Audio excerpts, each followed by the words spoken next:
I mean, when you said like, oh yeah, Drake, because I always thought like, all right, Drake being an executive producer of Euphoria, all right, that's just him getting onto a new show, being up on the times, and you know what I'm saying, trying to get himself in different bags and such like that. But once you start watching the show, you really do start seeing the crazy amount of degrassi comparisons. You know what I'm saying? Yo, and it's a lot of them too. Like, granted, like it's the same crowd, high school crowd, collegey crowd, kind of. I mean, so far, I'm only an episode in. I like what I'm seeing. I like the fact that, the whole I was born 2 days before after 9/11. Like, that shit is crazy. Like, Just I love and you'll see more of them where they're like small little like introductory story. Am I saying the right word? introductory. You got it. Introductory stories like with her, and you'll see more for the characters, and they're just really dope. So when you get more, I guess, a little bit more understanding of the character and why the way they are. You know what I'm saying? Other than having to learn about it more throughout the episode, you get the introduction from them, or you might see them and then they do whatever. Who the little drug dealer boy? You'll find out, bro. You'll find out. Trust me, I don't want to give you no spoilers because I just found out. Yeah, because you've been going crazy with Sopranos, like. Yeah, we're gonna talk about that later. But yeah, Euphoria right now is the show I'm on right now until Snowfall comes out. And then when Tommy comes out also, but Euphoria it got me. Oh no, yeah. Tommy is definitely on that docket. Yeah. But Euphoria right now is the day in the druggy Degrassi crew. And it's not even thinking it's not even like a whole, that's what kind of like tripped me out because I got what you were saying. Yeah, it kind of swerved me a little bit. She's a female Craig. Yes. What you were saying. I get what you were saying. She's female Craig, like Maddie is Mandy. You could kind of say Cassie is Emma to an extent. Like if Emma was like super thick, like ooh. Who's Jules? Marco? Relax. Yeah. Relax. Nah, no funny. I'm trying to think though. Do they got any? Degrassi never had any. Like Marco was the only. What? Yeah, as well. I mean, we know that she isn't, but she doesn't play it in there though. So if anything, Marco is. You seen The Father? Yeah, that's Marco. Now, real talk though.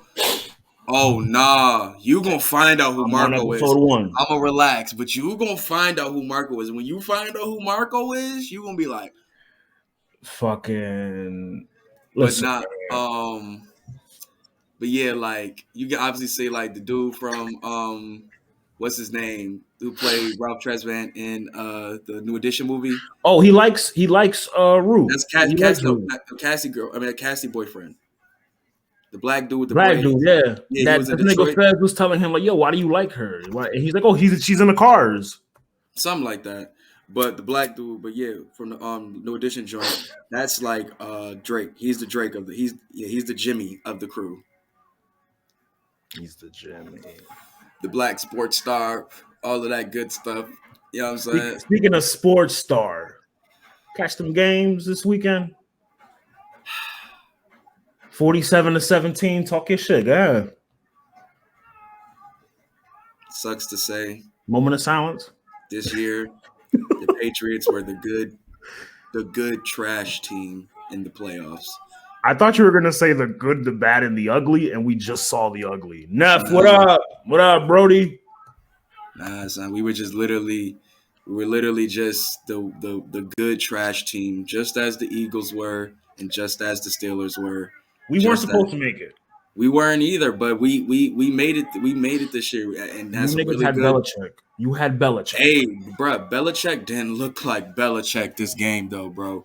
Like the defensive guru that he was grown to be like, or all of that. I didn't see none of that, bro. Arri. This defense was weak. The Bills never punted the ball, bro. They literally played perfect. They never punted the ball. They literally had a perfect game.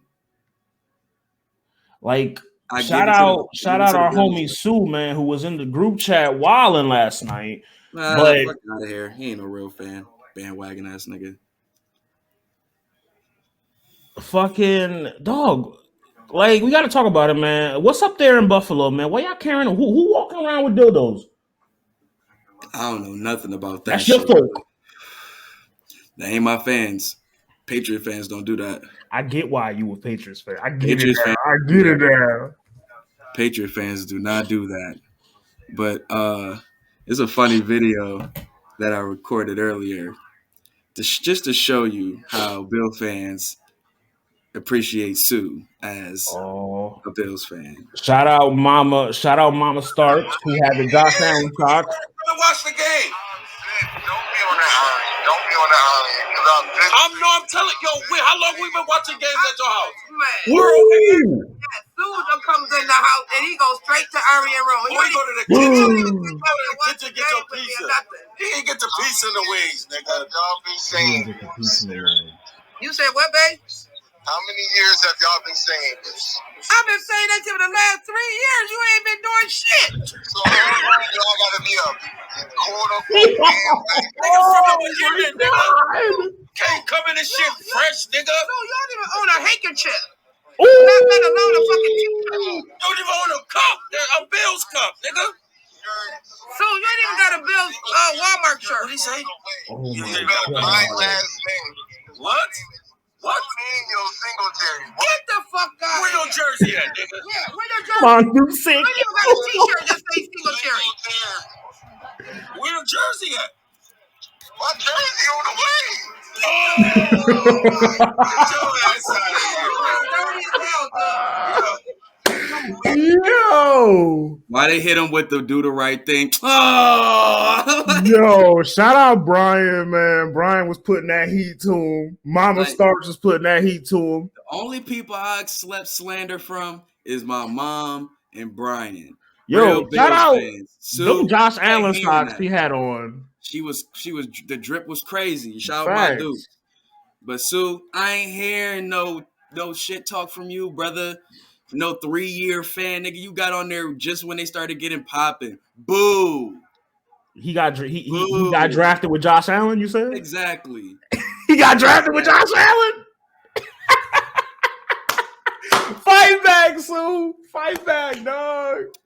The thing is, though, he says so. He's like, yo, I've been on the bandwagon for 3 years. Nigga, they only been lit for 3 years. The way he talked like he been a Buffalo fan since like London Fletcher and them I bet niggas. he don't even know who Josh Reed is. Nigga, I don't even know who Josh Reed is. Thank you. Ain't my team. I don't. You feel me? Like, come on, son. Talk to me about Brian Dawkins or Jeremiah Trotter. You feel me? At least I can talk to you about, you know what I'm saying? Like, we could talk about some old, you know what I'm saying? What's my Javon Curse? Javon You know what I'm Curse, saying? the freak. You feel me? Like, we could talk Todd about Pinkston, that. Freddie We could talk. Mitchell.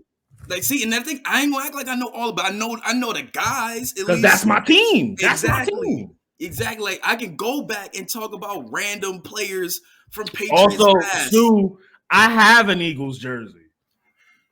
Come on, man. Come on, I have man. the Eagles jersey. I got T.O. I got Brady. I got the Brady jersey. Like the Speaking of Brady, fuck you and them niggas. Hey, now that I know my Patriots, they dropped the ball. They dropped the ball terribly. You're But a Patriots fan. Let me just tell you about my night. So, taking shots, you know what I'm saying? Sipping, watching, having a good time. You know what I'm saying? Me and Dukes listening to some Ohio players and all of that good stuff. Vibing, right? Players. Oh, yeah, bro. She was jamming, bro. She was so happy I was playing these records for her that she didn't even know I really knew about. You know how it'd be like that. It'd be He like like what I like. Mm-hmm. She had to call my aunt, like, look what he playing. But Man, that's a moment, dog. When you like the same music your parents do, that's a moment for them. Dope moment, man. So, you know, game going on. You know, we talking our shit, whoop-de-whoop. You know what I'm saying? A good play, I talk my shit. You know what I'm saying? Good play, she talk her shit. She had more good plays than I had, so you'll see who was talking more shit. But anyways, the more bad plays was going, the more shots I was taking. So I just was listening to my music and just vibing and within my liquor and my weed and all that good stuff, right? So, because I'm thinking like, all right, we losing this game, but Brady's going against the Eagles tomorrow, and he can avenge his Super Bowl loss to them bum ass niggas. That was one of the most fluke joints since the Giants. Hey, and relax with the he slander. did exactly what I expected him to do, and it warmed my heart just as much as seeing Sue get cussed out by Brian and my mom warmed my heart. So I feel like everything that happened yesterday, It was just didn't even happen. Today's a new day. You feel me? Today's a new day. I went up to Tampa Talk Bay, that tell Joel them that I shit. sent you. I feel the same way because my Eagles got killed today, but the Cowboys got sent home.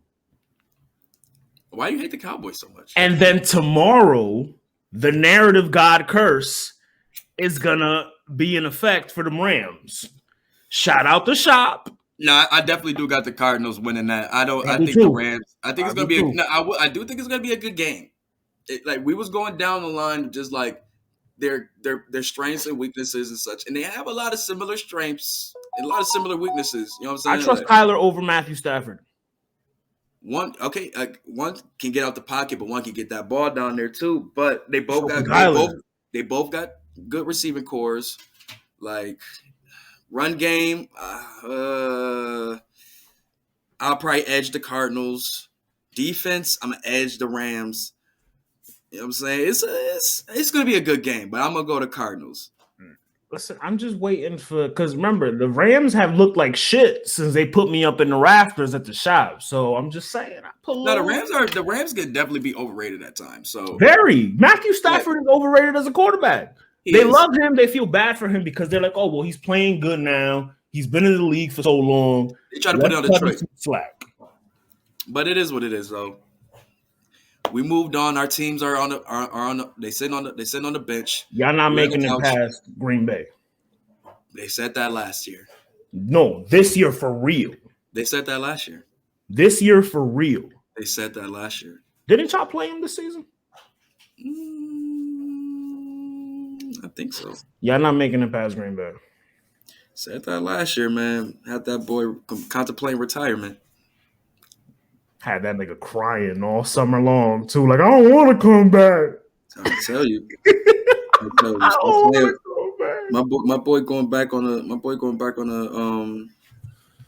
a retirement party, man. I hate the Cowboys because to be an Eagle fan, you kind of have to hate the Cowboys and the Giants. I thought you had to hate the Giants. You had to hate the Cowboys too. Cowboys and Eagles is a bigger rivalry than Cowboys. I was just watching the top 10 rivalry joints from the old NFL, like joints they show on there. And when they was talking about the Eagles and Cowboys, they was like, it's more of a rivalry that like the Eagles hate the Cowboys more than like the Cowboys hate the Eagles. Listen, when T.O. went to Dallas, that's when the rivalry kind of ignited again. And when he started cooking in Dallas, that one game where, okay, his first game against Philly, he didn't do so well. But the very next year, T.O. torched us for like 100-something yards. I mean, it's T.O. So the rivalry was kind of, it was renewed again. I don't think they played. Yeah, they haven't played this year. Bucks and Green Bay, they haven't played this year. Well, then that's this one time they play each other. The last time they played, they beat them twice. Hey, they beat them in the playoffs last year. I ain't forget. And they beat them in the regular season. Just throwing that out there.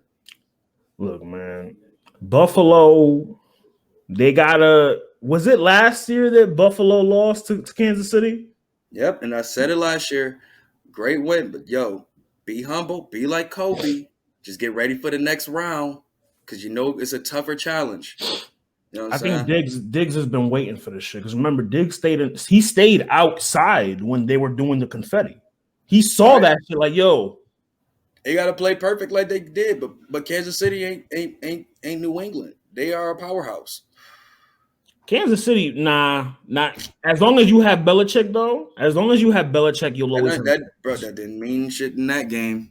It didn't. You'll always have a chance as long as you have Belichick. Man, Josh McDaniels and Belichick was in there. Belichick throwing phones. Like, this nigga McDaniels trying to find every single trick in the trade. Like it wasn't working. So it really wasn't. Buffalo has to go back to the drawing board and get ready for Andy Reid now. Andy Reid, Patrick Mahomes.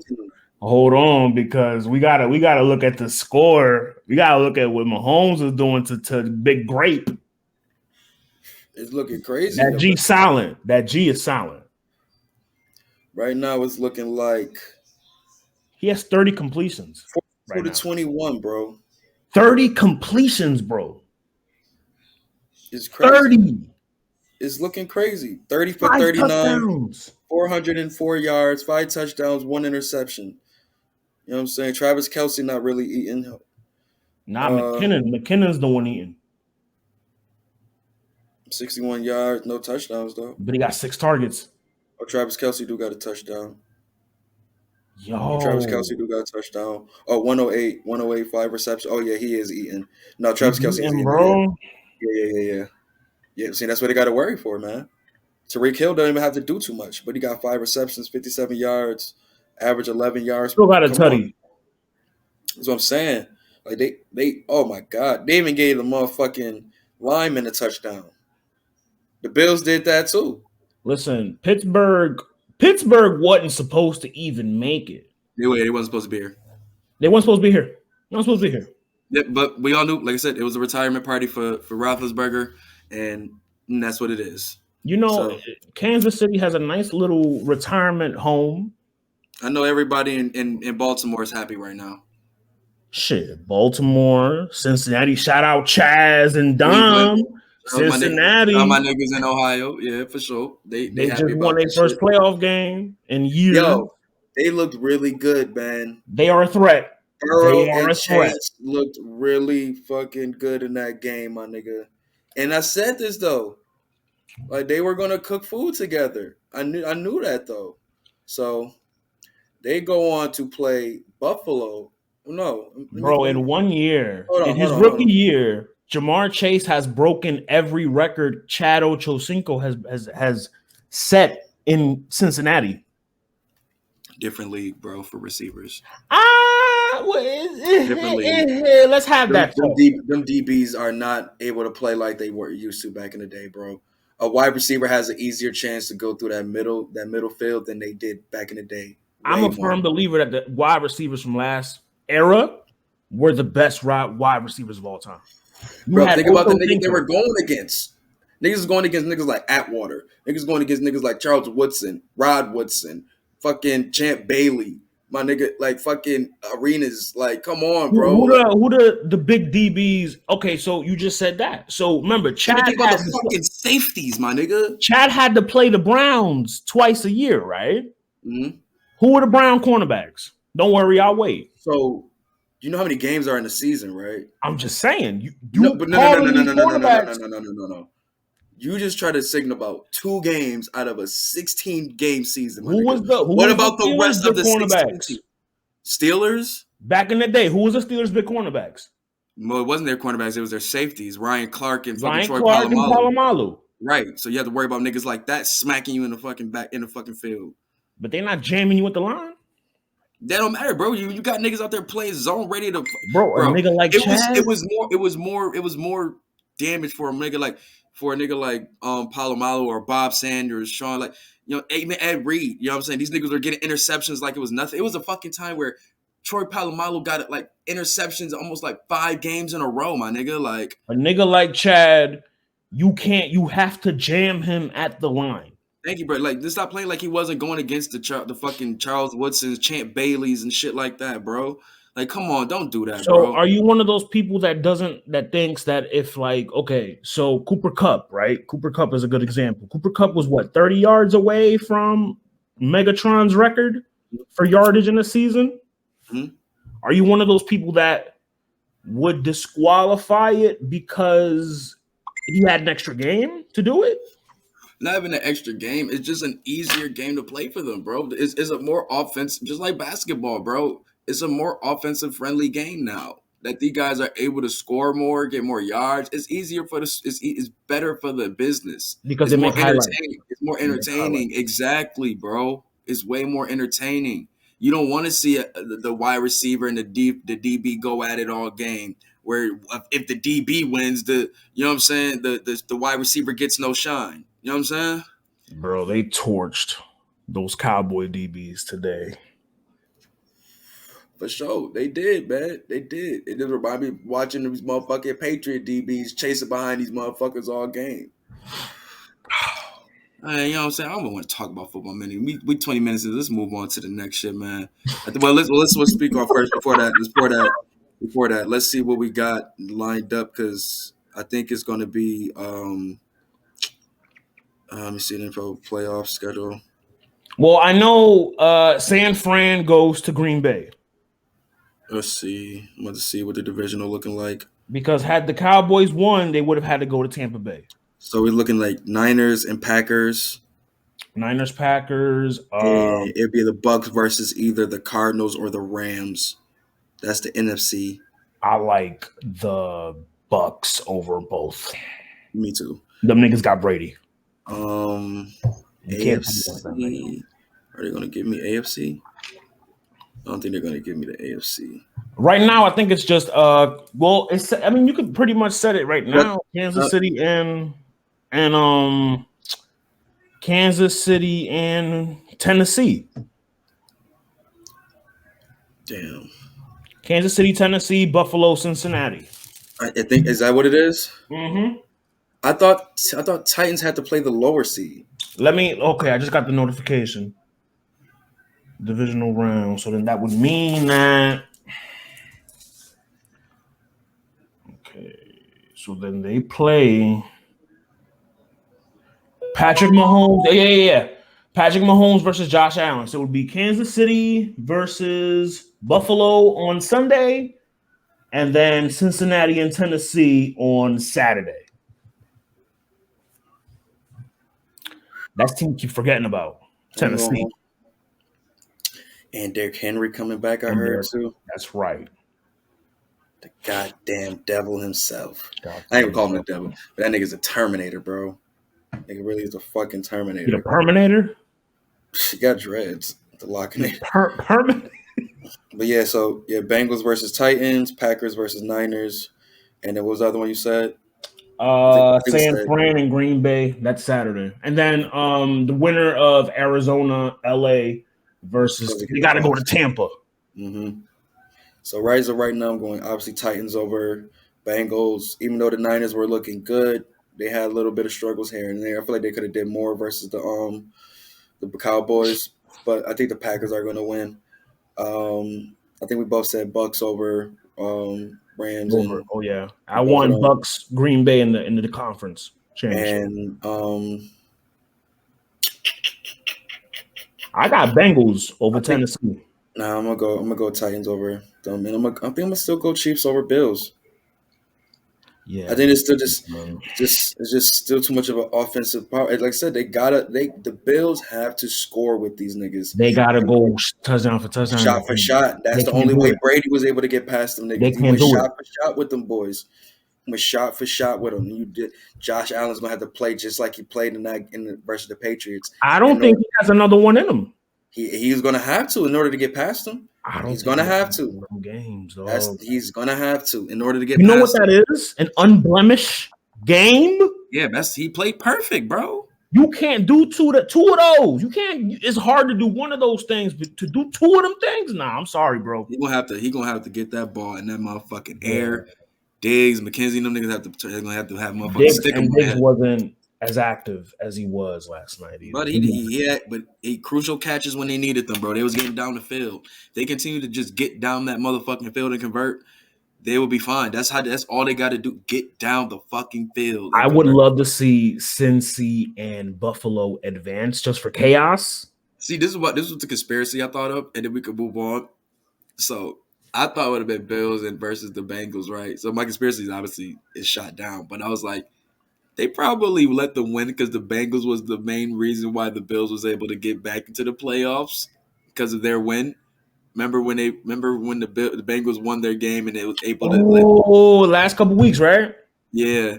And I was like, they're trying to give them that game so they can kind of like get their official win in the playoffs, but they stumped on NFC's winning the Super Bowl. They stumped on it. NFC's winning the Super Bowl this year again. I want to say Green Bay. Green Bay is going to tip. It's going to be Brady, but it's going to be BR8DY. Oh, so you got the marketing merch already. Actually, BR8. It'll be BR8. This man got the merch already down pat. Brady, BR8. 8. Why? Brady. You gonna get that airbrushed. I'm telling you, bro. Brady, give me my bread, bro. Give me on the TB12 squad. You heard? This nigga said the TB12 squad. Relax. Yes, so that was. I'm high. I forgot to put the banners up. Look at us. We got banners. Blah blah blah. NFL playoffs. That's what we was talking about. But next. Let's get into some wrestling, man. We talking nostalgia and wrestling. Over these past years, such we had returns of Edge, CM Punk. We've seen whether it been nostalgia matches like bull rope matches or you know what I'm saying, old school style, man. They just had a fucking well, not old schools, but it's bad things of the old, but a crowbar on a pole match on NXT. You know what I'm saying? Stuff like that, or you know what I'm saying, war games, the return of war games, even to merch with a lot of wrestlers. You see them paying homage a lot to wrestlers. I think I seen like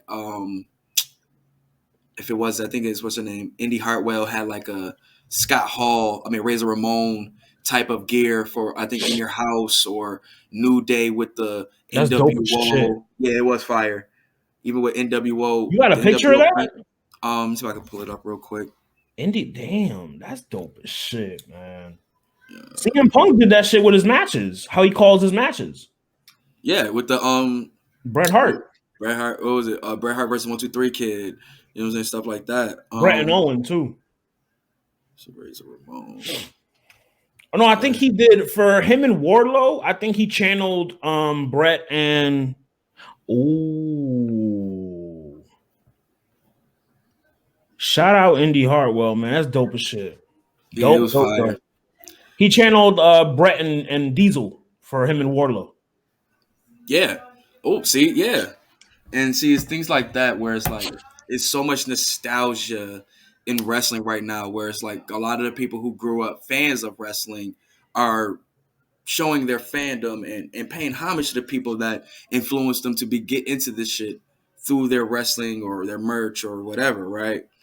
Now, on the one side, that can be great for people who love the past and, like I said, paying homage and things like that. But on the flip side, I've looked at it in a sense where sometimes it shows some people are getting stunted in their creativity, where they can't create something of their own that somebody for the future can be also influenced by. Now you gotta name names. It's not that I'm really having to name names. It's just really, you can really kind of pimp it on anybody because I can't really say who's doing it for what. But it's you can't say Indy though. I'm not saying her. I'm not saying her. I'm not saying her specifically. I'm just, like I said, it's two sides you can look at it. You know what I'm saying? For me, I look at it one side, but when I feel like when I start seeing too much of it, I feel like it starts to be a lack of creativity. You know what I'm saying? Where it's like you can't create your own memories or your own new image or style, whatever, that somebody else for the future could be like, oh man, that's something that's going to make me want to get into wrestling. Not somebody, you know what I'm saying, paying or wearing, you know what I'm saying, Eddie Guerrero style gear or doing his type of moves in the ring, or, you know what I'm saying, things like that, where it's just like, can you not create your own, you know what I'm saying, new moves that's carve your own lane. Right, you know what I'm saying? Like, we know a lot of these moves are stolen and remixed and all of that such, but it's just like Shawn Michaels made the super kick famous, then everybody else started doing it. You know what I'm saying? Where so much there's like, it's like, all right, if you're doing it because you love Shawn Michaels, but now it's like you diluted it now. You know what I'm saying? Find something else that you can make your own. Like the Stone Cold Stunner. Stone Cold Stunner, even with somebody like, remember when KO used to do the stunner? Yeah, when he started, and it was kind of cool. It was cool. Like, we were like, why does he use it? That's Stone. It was very random. You know, it was kind of random.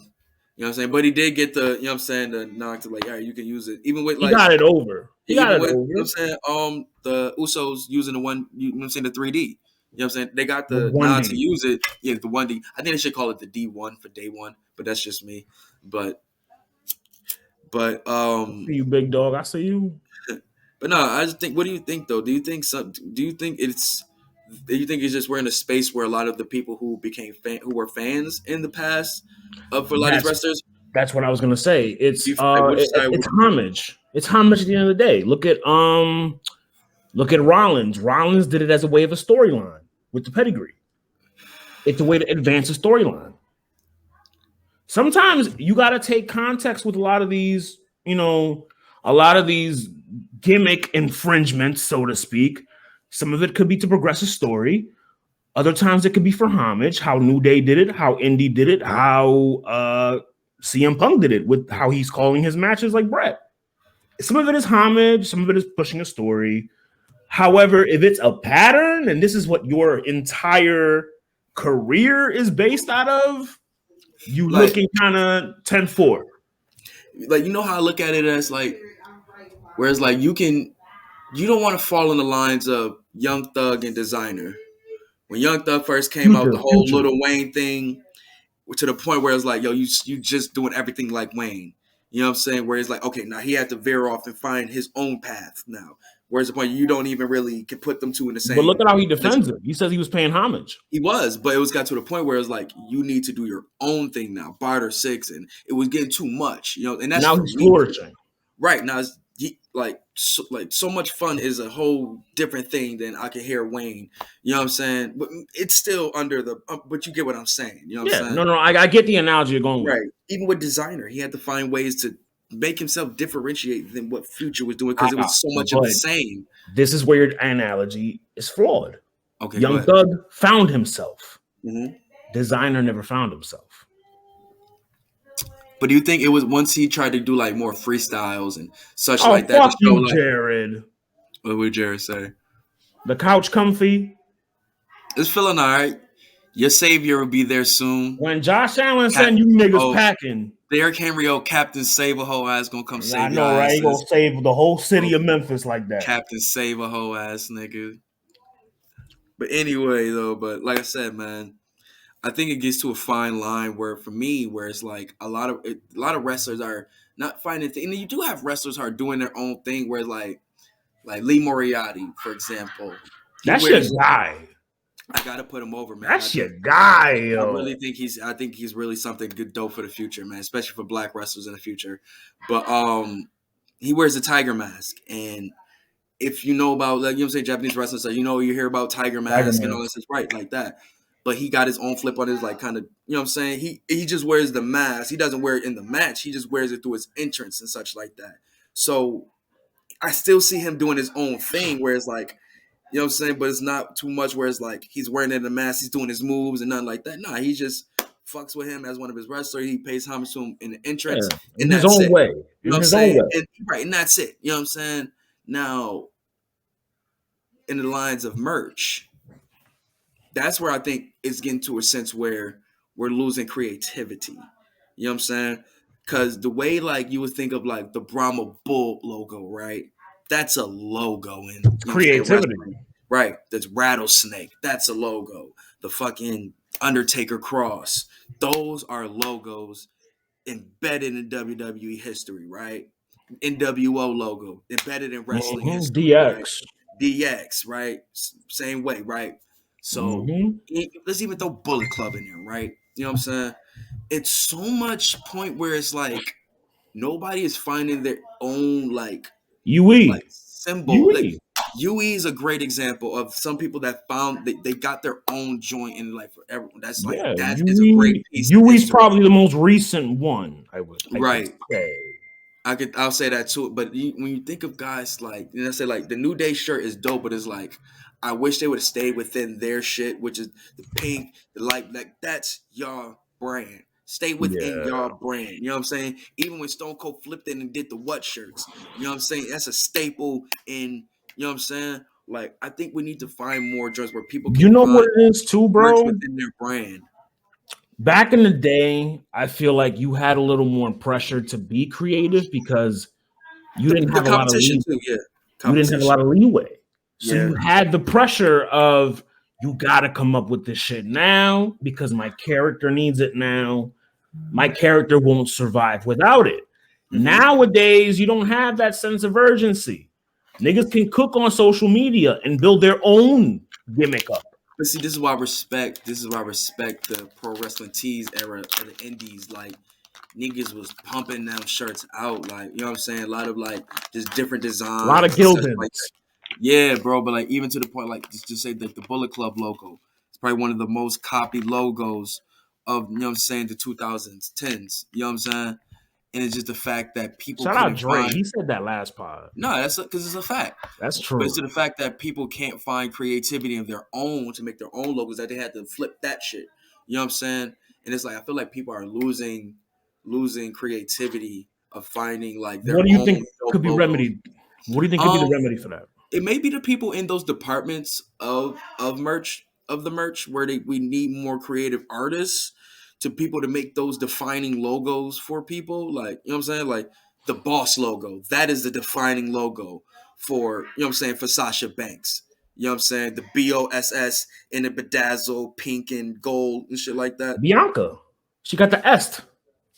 You know, ESC, but that's growing. You know what I'm saying? So we see examples, but I want to see more. I want to see it like stick to it, and don't have it like EST remixed in a You know Jake the what? Snake. You know what I'm saying? Like some shit like You know that. what's the logo that people forget about that falls in what you're saying? You remember What? when John Cena came up and he had the old WWF logo without the F for the word life Yes, shit? yes. That was fire though. That was worked. fire. That Work. was fire. Creative though. Give me more of that, man. Give me more of that.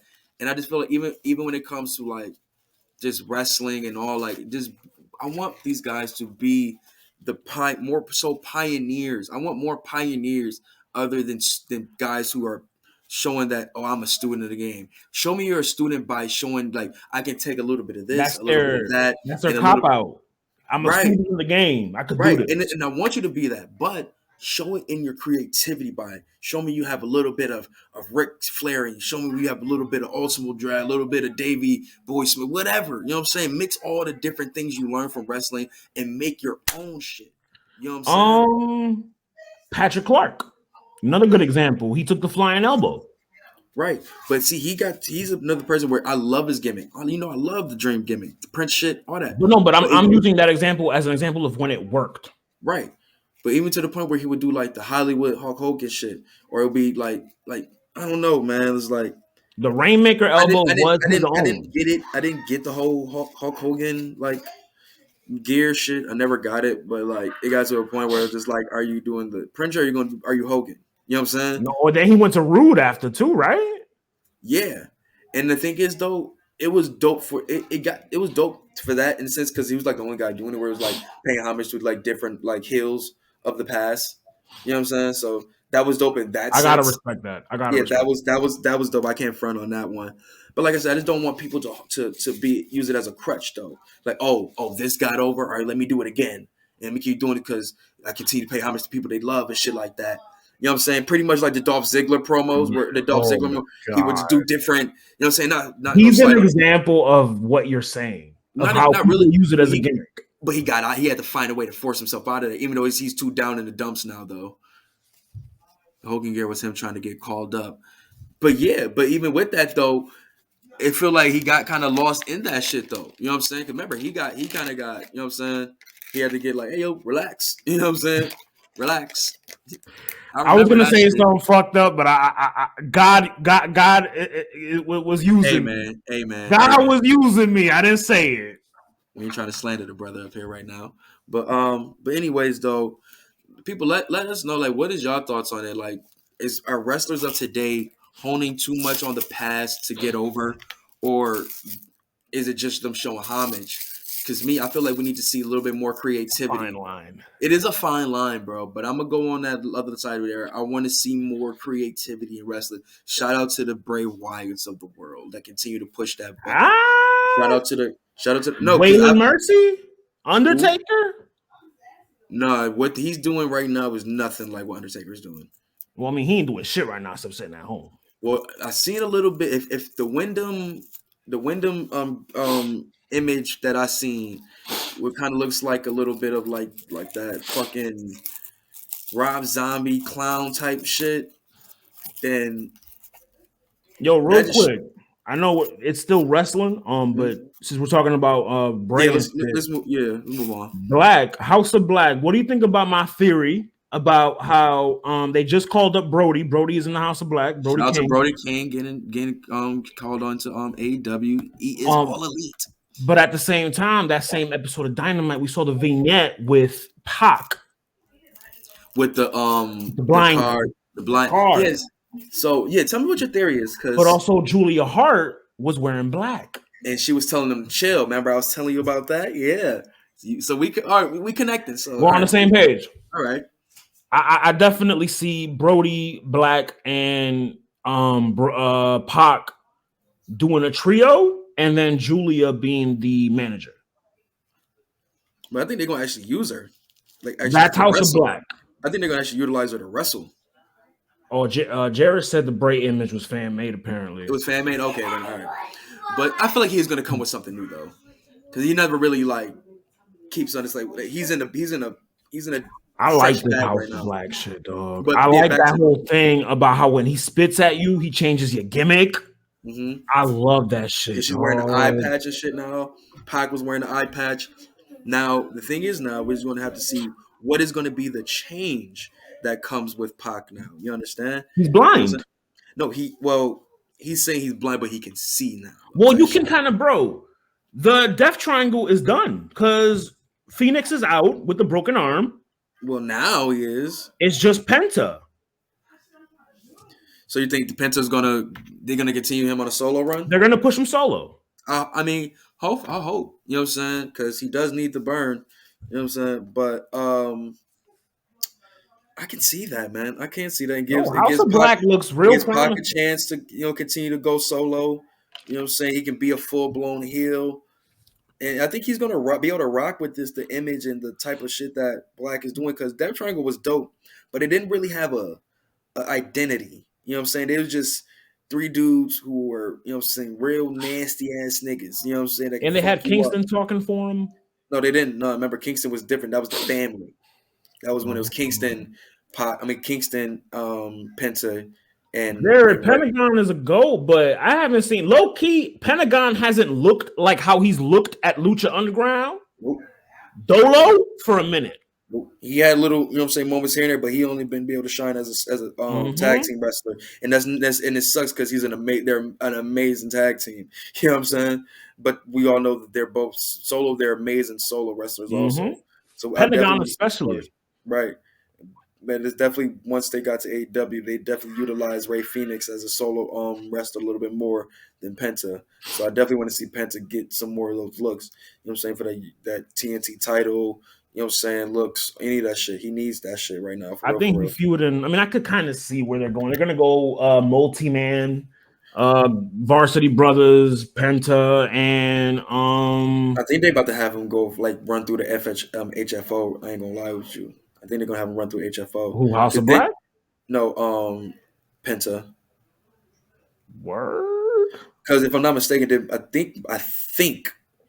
No. I think Penta. I think he was facing Hardy. Yeah.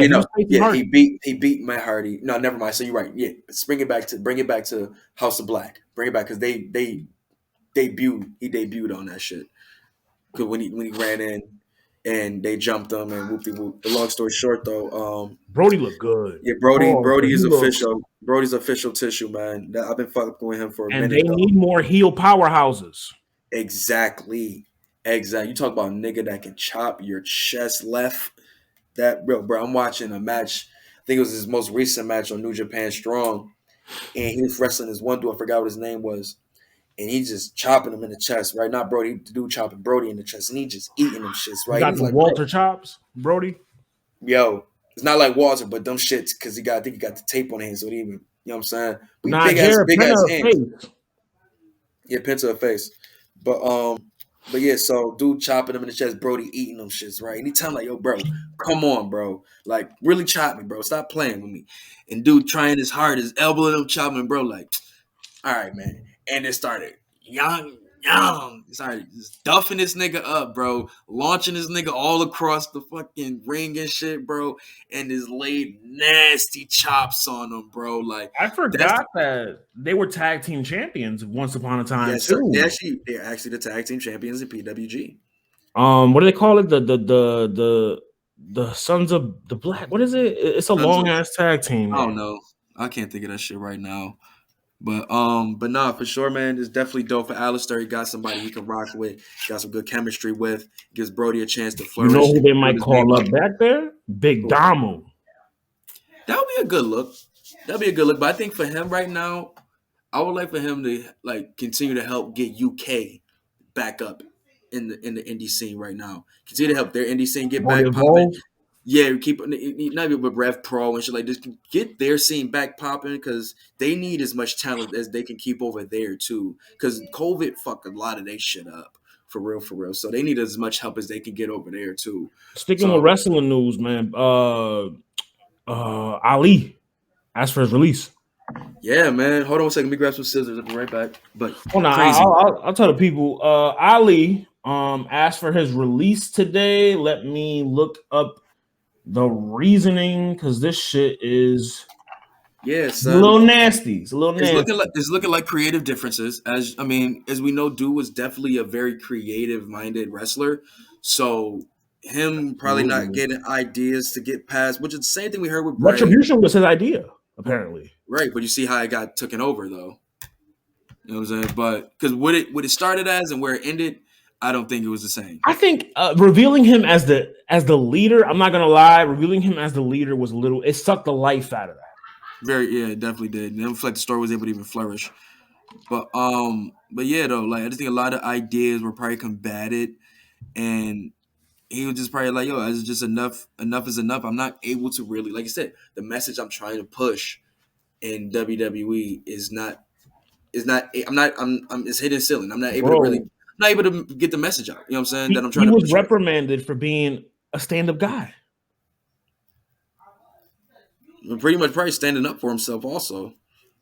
Like, and I guess what they're saying is Vince wanted him to do something that he would have never done. Now we were speculating what it was, you know. I don't want to really speculate. We heard different stories too. With Vince, you never know. We heard the dog food story with Dean Ambrose that they ended up doing with Roman and Corbin. Food.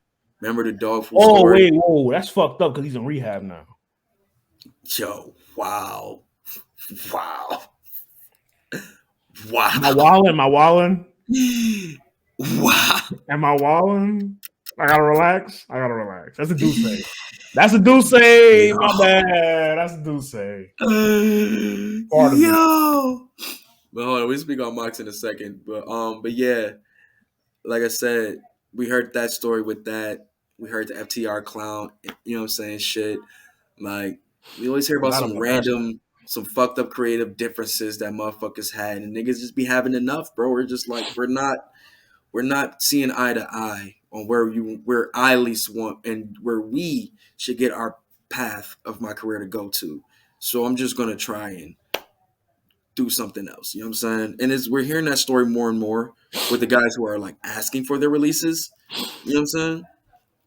The more so, other than the guys who are getting fired, like more so the guys who are asking for their releases. Well, the guys getting fired wanted a shot, no matter what. Yeah. But I think the guys were people asking for their release had their shot, didn't get it how they wanted to get it. I won't say it like get it how they wanted to get it. It's just creative differences. You know what I'm saying? That's exactly what get it how they want to get it means, though. But that's not the same because, like, so say from Karrion Kross, for example, coming off of his interview with Renee that she had on her joint. That's the rollout. It is. But he was pretty much saying that, like, when NXT, like, I can be able to get my ideas passed and they'll be open to them. And they could also give me, you know what I'm saying, critiques on my ideas or ideas for me and, you know what I'm saying, and be open-minded same way. And when they move up to the main stage, it's a totally different thing. Whereas, like, it's not that same connection. And I think some guys are able to have that and some don't. And it's just, I guess, it's that difference. It's that difference in the playing field that kind of confuses them. You know what I'm saying? Whereas, like, how am I able to flourish if y'all are stunted? Y'all giving me a ceiling. Nobody's able to really work with me. But he got the shot. Now, mind you, it wasn't how he wanted to get it, but he got it. So that's the creative difference. So, bro, if I go into a match and somebody tells me, all right, this match is going to be 10 minutes, and literally right before the bell rings, they tell you, okay, this match is going to be 90 seconds. Is that getting your shot? Well, it was a squash match, wasn't it? That's what I just said, bro. The match was originally supposed to be a 10-minute match. But he won, though. No, he didn't. Not on the night of. Not his debut. He lost. The Jeff Hardy. Yeah, bro. Right? That's what I'm talking about. Okay. Yeah. He was like, yo, right before the match started, referee Coleman came to me like, yo, the match is going to be 90 seconds now. And these niggas never wrestled with each other before, bro. So they only got time to fill each other out. You know what's fucked up? The referee probably told him that, and he probably thought, I'm going to squash a legend. Yo, but the thing Little did he know. The dude, like Karen say, like, you can catch it. Like, he was just laughing about the shit because it's just like, this is some wild shit, bro. Like, so it's like a lot of niggas are just having like culture shock or whatever, bro. But just like, this ain't what I thought it would pan out to be, and there's nothing wrong with that because now it's more opportunities to go to outside of just WWE, bro. And that's what I was saying. Now it's feeling like close to those territory areas where it's like, if what you're trying to do doesn't work here, it may be another place where what you're doing may work. You know what I'm saying? It may be another area that sees that vision. Granted, the bag ain't gonna be as big though. But see, that's not the problem with certain guys. It's not about the bag. Like say, he's trying to portray like remember, this is an art to some of these guys also at the end of the day. You know what I'm saying? So they still treat it as such as a message. Art don't pay the bills. But some people don't need it to pay the bills, bro. You know what I'm saying? You gotta think about it. Not everybody, when you in that bag like that, you really some niggas don't really need it to pay the bills. You know what I'm saying? Like some niggas are just doing it for the love of the shit. That's why when you be able to be on that stage like WWE, like, all right, let me be able to portray my art on this stage. You know what I'm saying? And if they not fucking with it, then I'm gonna go to another place and portray that shit. You know what I'm saying? Like it's not one platform anymore. You know what I'm saying? That's just the beauty of wrestling right now. That you can go. What is Karrion doing? Is Karrion just at the crib? I guess right now. I guess he's just chilling right now. I don't know. No. He's in that group. He's in the narrative group with EC3. I forgot. Is he? Yeah, it's him, Braun, EC3, and one more dude. Oh, that's what's up. But the one more dude is from ROH, I think. There's some dope promos in there. EC3 been on his heavy promo game with Karrion Kross. That's nice. I'm gonna like to see. Can't wait to see them at the Royal Rumble. All right. All right. Y'all niggas would be so happy. Sick ass niggas. Nah, I mean that Royal Rumble looking kind of that promo. You seen that promo? That speaking of, let's talk about that, man. Their joint is gearing up, man. They giving us all the old Shield, you know what I'm saying, videos and all that shit like they have in the tuck all the time. Like we don't know the story already, but whatever every time they fight each other. Like, nigga, we know. Like, goddamn. Like, I knew they was going to go that route when Seth came out to the music. I ain't gonna lie, Seth. I ain't gonna lie. Going off that promo, I got Seth 2-1. He got 30'd. Do we have to play it? Roman got the third, bro. Seth got it 2-1, bro. Never mind the fact Roman slipped in a nigga. I didn't hear that. He slipped in a nigga, too. He didn't. No, he didn't, bro. Yo, when he told that nigga, he was like, yo, around here, I'm God. Like, that shit, that was a haymaker, dog. And it's Roman. Like, come on now. It was a heavy third, bro. But like Seth said, bro, while you was riding the pine in the CFL, I was climbing that ladder to success. What does he mean by that? Because last I checked, all three of them niggas came to the E together. ROH champion. Okay.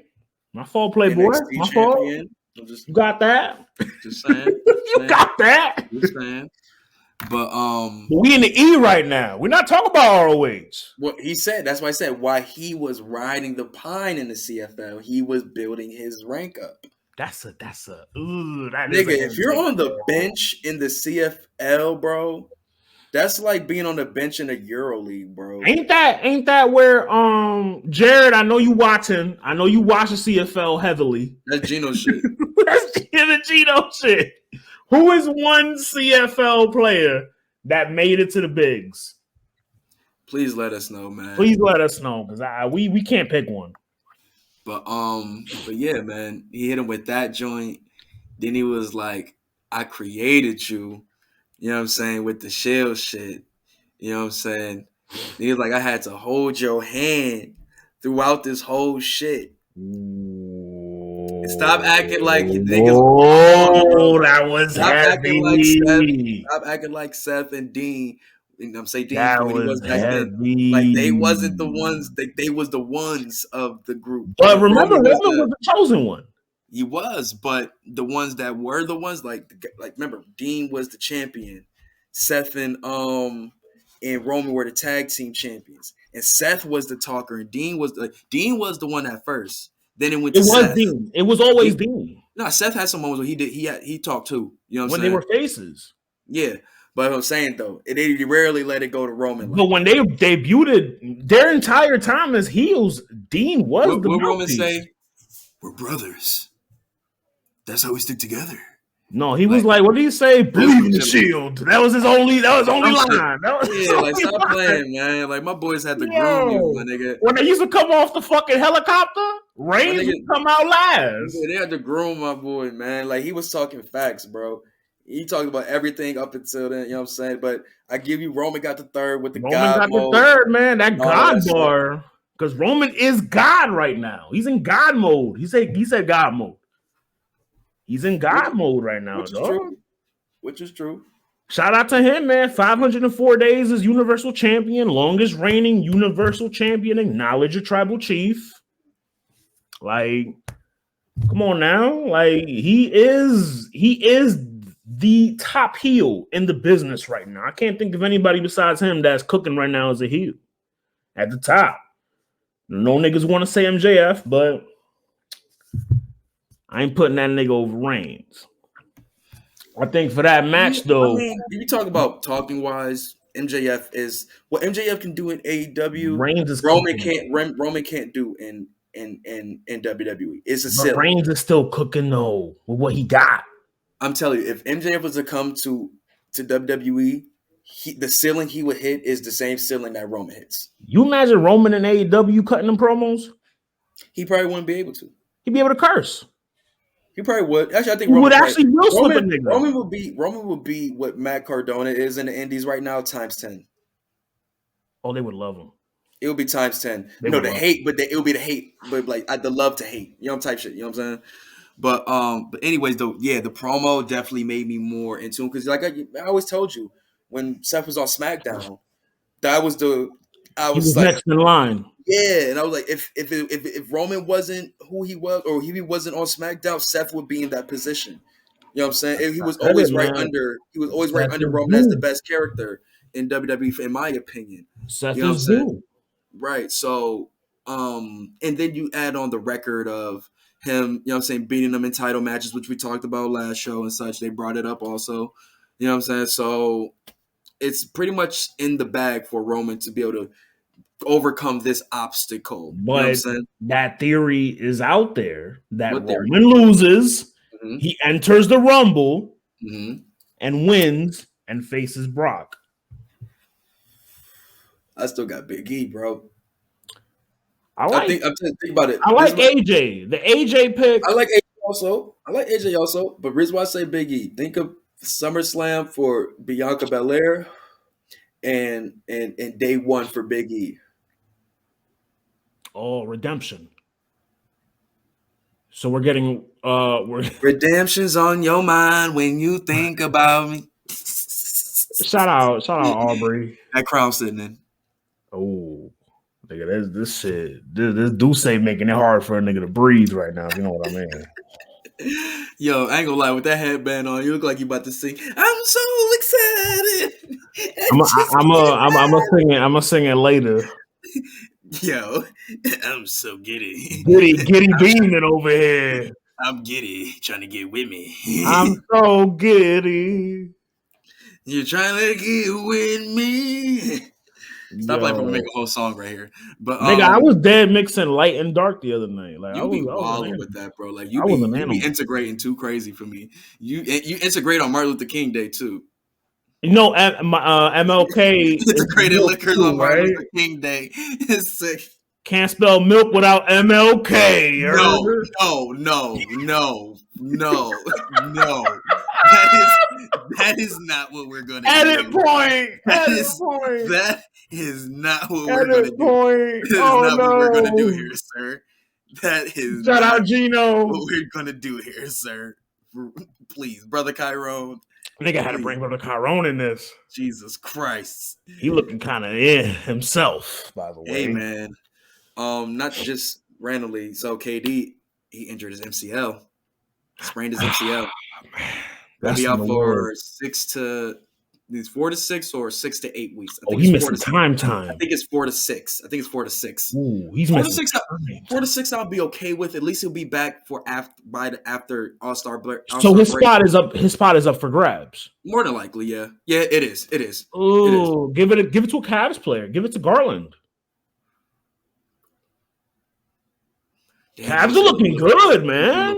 Levine's out too. Damn. Give it to Garland. Give it to Mobley.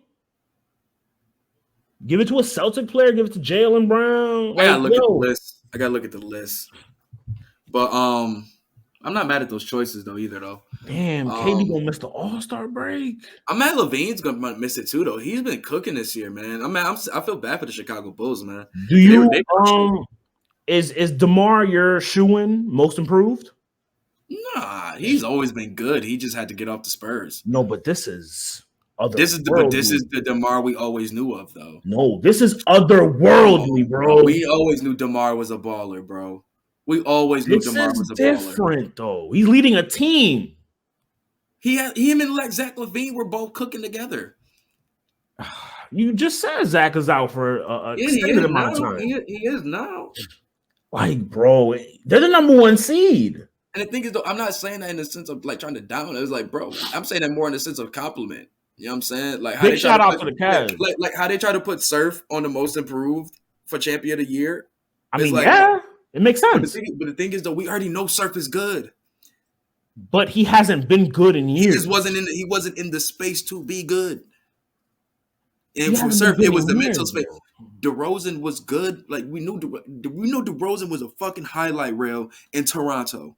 Was he not? But he was always, I don't know, like there was always a ceiling for him. Right, and some say it was Lowry. Ooh.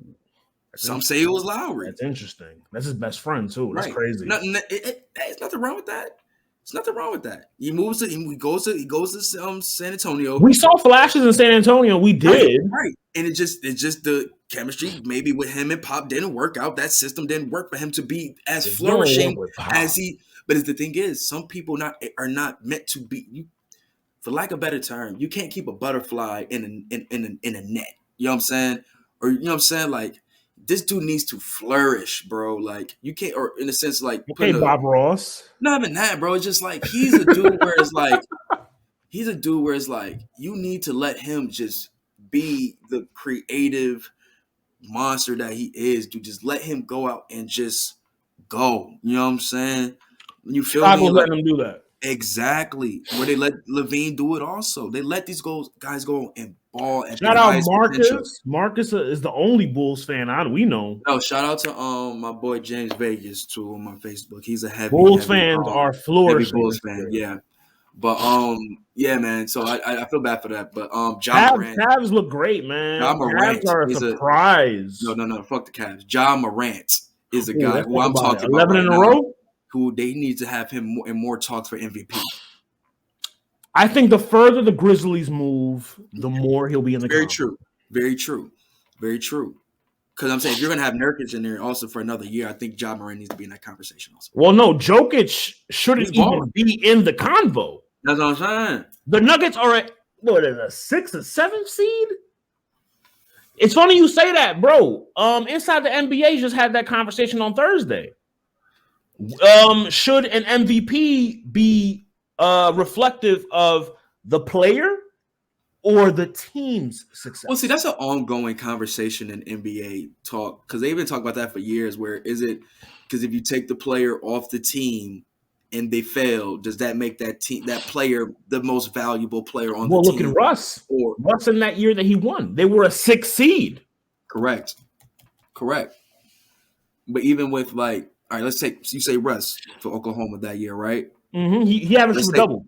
Let's take KD's year, right? With Which Russ one? on there. With Russ on there. The KD Oh, the the one, the MVP MVP year. Gotcha. with the MVP year. With Russ on there. You take KD off that squad, they don't They're make fucked. the playoffs. You Yeah, feel they're me? fucked. You know what I'm saying? So it's like I feel like with Russ, it was just like the triple-double thing helped it. It was a good story because KD Yeah. had left the OKC Thunder that year. It was a good story.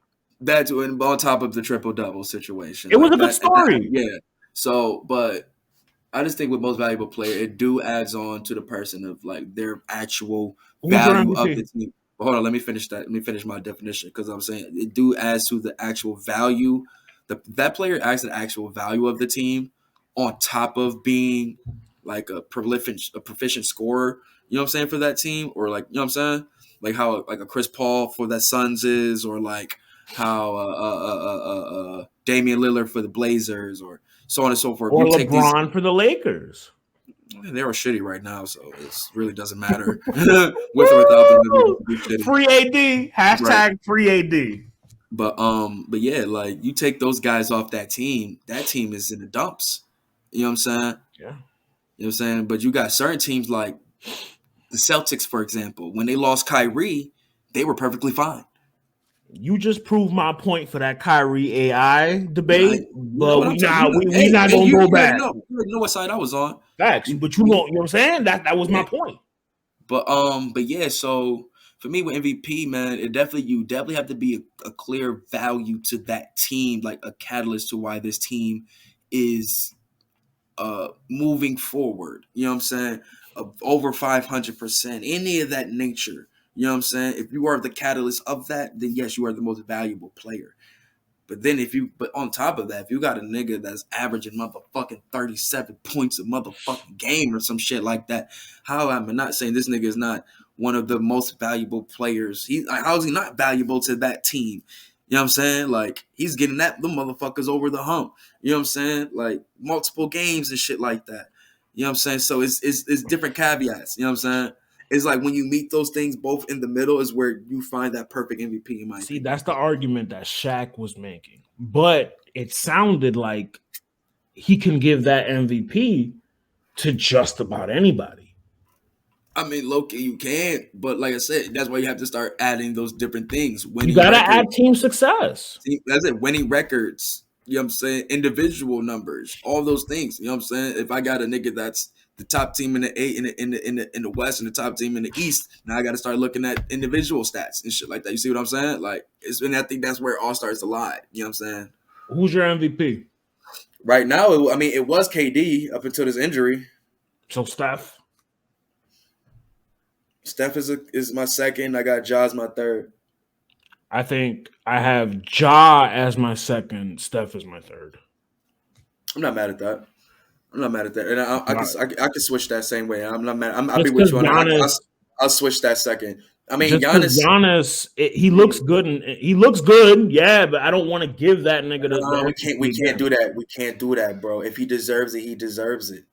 If the Bucks are a top 4 seed, maybe we can't do that, bro. Because that's the reason why Kobe don't got as much MVPs as he got, which he deserves way more. Shaq deserves way more. You know what I'm saying? LeBron deserves way more. How many Shaq got? Shaq got a few of them things. Maybe I'm thinking of just Kobe. Pardon me then. But yeah, you know what I'm saying though. Like the Steve Nash season. You know what I'm saying? Shit like that. No, you know what I'm saying? Like it's times where boys was like, yo, they got to be a top 4 seed. Right. I think that definitely means it. Or at least this year will be the year where they use team success more. Mm-hmm. But yeah, man. Those. I say yeah.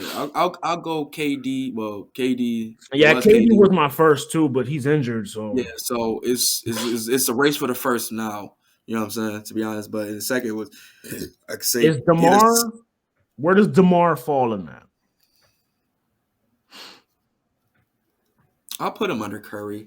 But he can ease over Curry depending on like let's see after All-Star break. We really got to see after All-Star break where that second win goes into a lot of these players. LeBron, are we giving him Lifetime Achievement Award?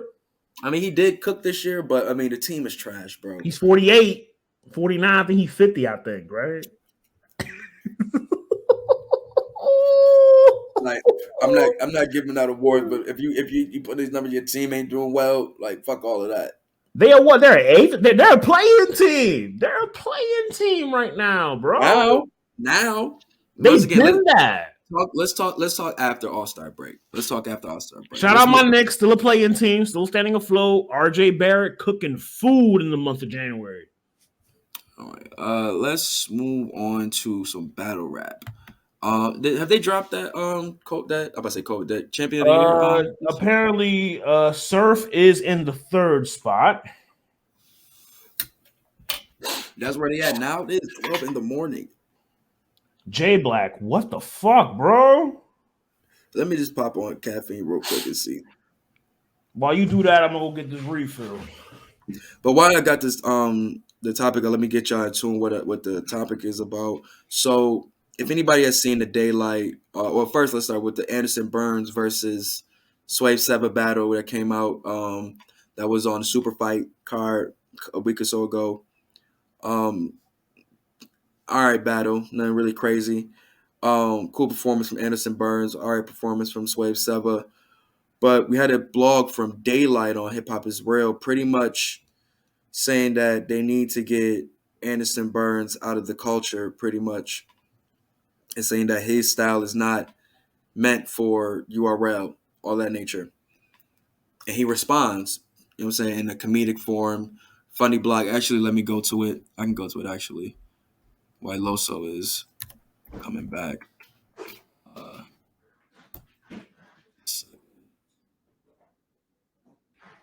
It might be on URL's page, actually.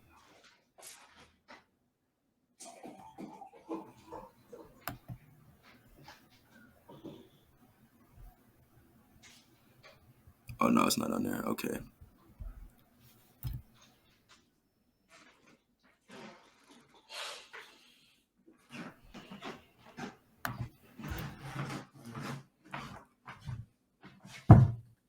All right. If you ain't mixing your alcohol with Perrier, you a broke boy. All right. Hold on one sec. I'm about to play the Anderson Burrus response video and then go into the conversation. Oh, Anderson. Shout out Anderson. All right. Give me a second. Just share the screen real quick.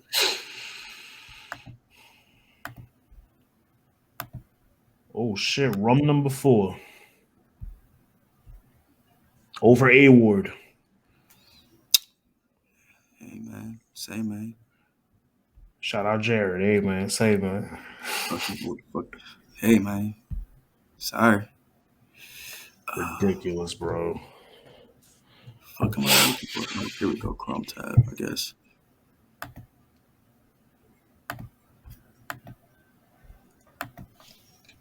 Damn, what the fuck? I'm tripping. Sorry, y'all. I'm getting a little saucy right now. I'm trying to find the right joint. Trying to find the right joint to do. But basically, to give it. Oh, here we go. I got you. God. Well, but Daylyt. This is the response to Daylyt. I gave him the context. But here we go. I'm sorry, me unmuted.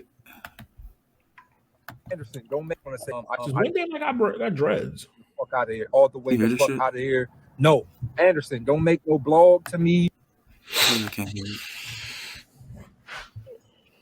Can you hear it? Yeah. Oh, you can? Yeah. Oh shit, I can't hear it. I just want to say, get the Anderson nigga the fuck out of here, all the way the fuck out of here. No, Anderson, don't make no blog to me saying anything with, Daylyt said my name and no, don't do nothing, my nigga, because I'll make it hard for you to ever come to any event ever again. So don't even reply to this. Just take it as it is, and we gonna get you the fuck out the culture. What's up, Daylyt? I've been a fan of you since you battled Locksmith back on Grind Time. I'm a little teapot, rock, paper, scissors, absolutely incredible. But you listen to me, Devon. Just because I'm saying some nice things about you right now, I hope you don't feel obligated to say anything nice about me.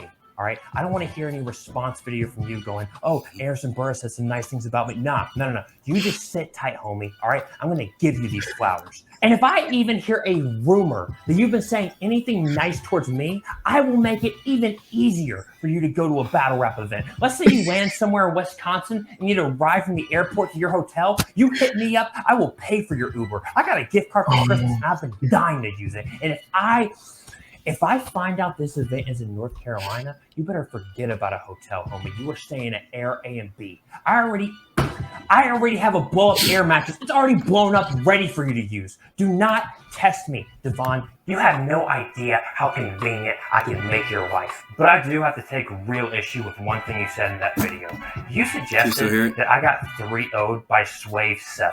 Okay? Swave Seva did not 3-0 me. He 4-0'd me. He bodied me in that face-off. Are you kidding me? Hey, look, you can criticize me however you want. I don't care. But I will not stand by and let you downplay the career performance that we saw from Swave Seva this past weekend. And I got news for you, homie. Swave Seva was around long before Daylyt. I don't mean you, by the way. I mean like literal Daylyt. Swave's like billions of years old. Okay, but he's a legend just like you, and I wish y'all nothing but the best. Thank you for watching. Yo, I like it. Now coming off the Daylyt interview with Hip Hop Is Real, like you felt the seriousness that he had with it, right? But like I like it because he out trolled the troll.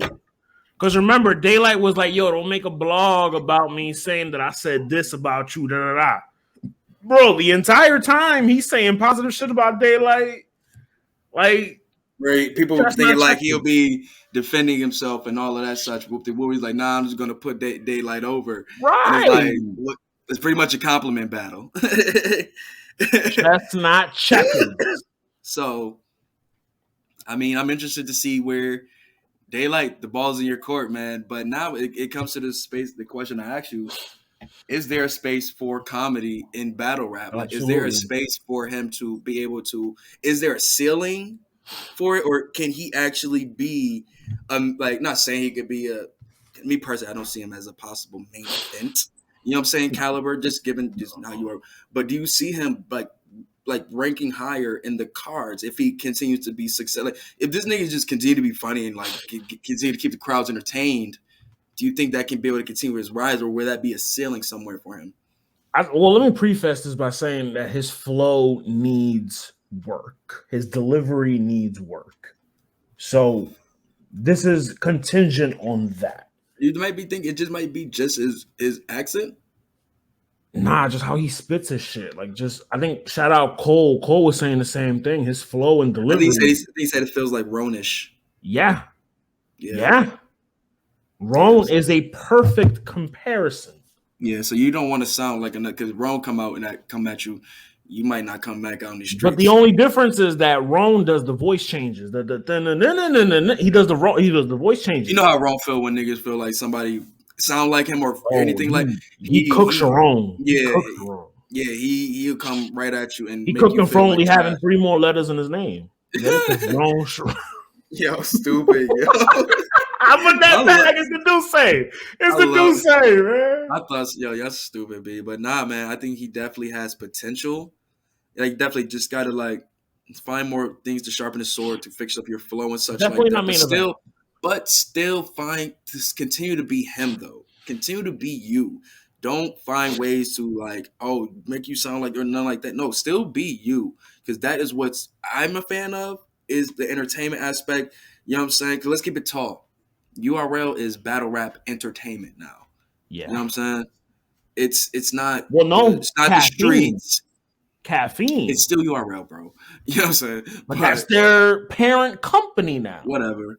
But at the end of the day, it's not the street grimy format that we're used to and shit like that. So I believe there is a space for a guy like Anderson Burrus on URL. No, he doesn't have to just go to KOTB now. This type of things like that I think for the type of content flow that they want, you have to have more variety now. And you know I think what I'm he saying? has an endgame battle too. Mike Who? P. Why? Because he white, racist. Well, no, because remember, he debuted against Mike P during the Mike P and T-Top battle. That's his endgame battle. I like that. I like to see him go against Mac Myron. I think that would be one of the funniest battles ever. Yo, him. This is a very odd matchup. I like to see but him go. Here's some matchups for him. I would like to see to test him out. Bill Collector. Ooh. Could test him on the comedy and rapping side. Because Bill gonna be like, I ain't about to be just here joking with you. Yeah, Billiano will rap with him. Yeah, Shout out Billiano, advancing right. to the semis. Shout out, I gotta catch those battles, man, for sure when they drop. I missed it. But I like to see him versus Bill. I like to see him versus Pat. I like to see him versus what did we just say? Him and Mac. Mac Myron. Yo, real shit. Him and Rum. Let me throw one more. Marv 1. Those are 4 battles I like to see him against. Him and Rum in a small room would be great. Just the punches. That'll be interesting. It would be Rum and Iron all over again. Nah, I ain't gonna say all of that. It'll just be an entertaining battle though. It's because he's white. It's racist, man.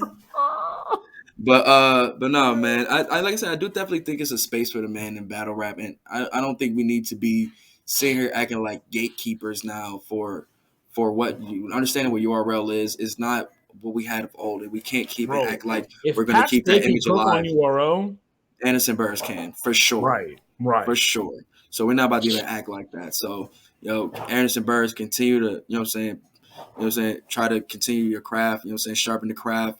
Like I said, I feel like you have potential, but just, like you said, fix up that flow a little bit. Stop sounding like so Ronish. Sound like Ron. And just, find yourself. Find your own flow, but stick to what got you to the, to the game, to the fucking also, show. Daylyt, he shouldn't be throwing stones from the glass house. I ain't gonna say that. He did. He said that. He was like, yo, I know I'm not the messenger to say it, but that's why I said, did you notice the seriousness? Because he definitely made that. He just did put that disclaimer first, like, yo, Daylyt took a shit on stage. Anderson's never done that.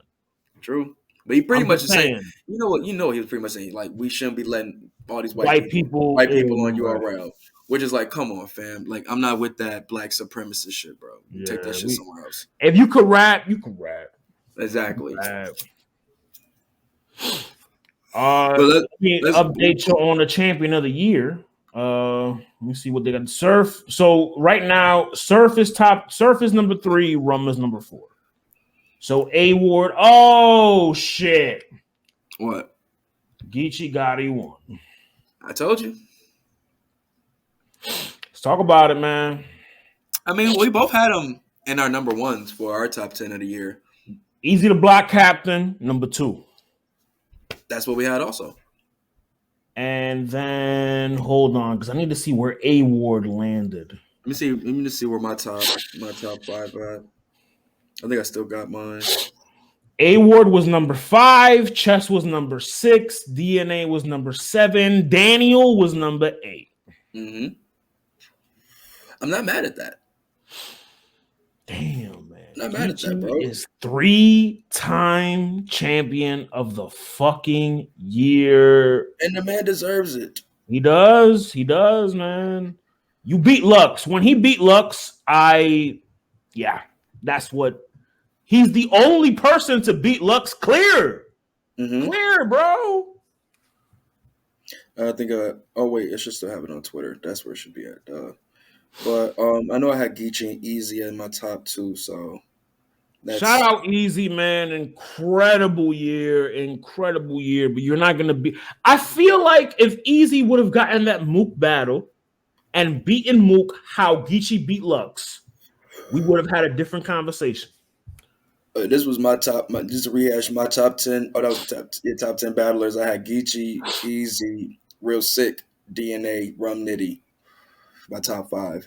Let's give DNA his flowers too, man. I had Surf at number 6.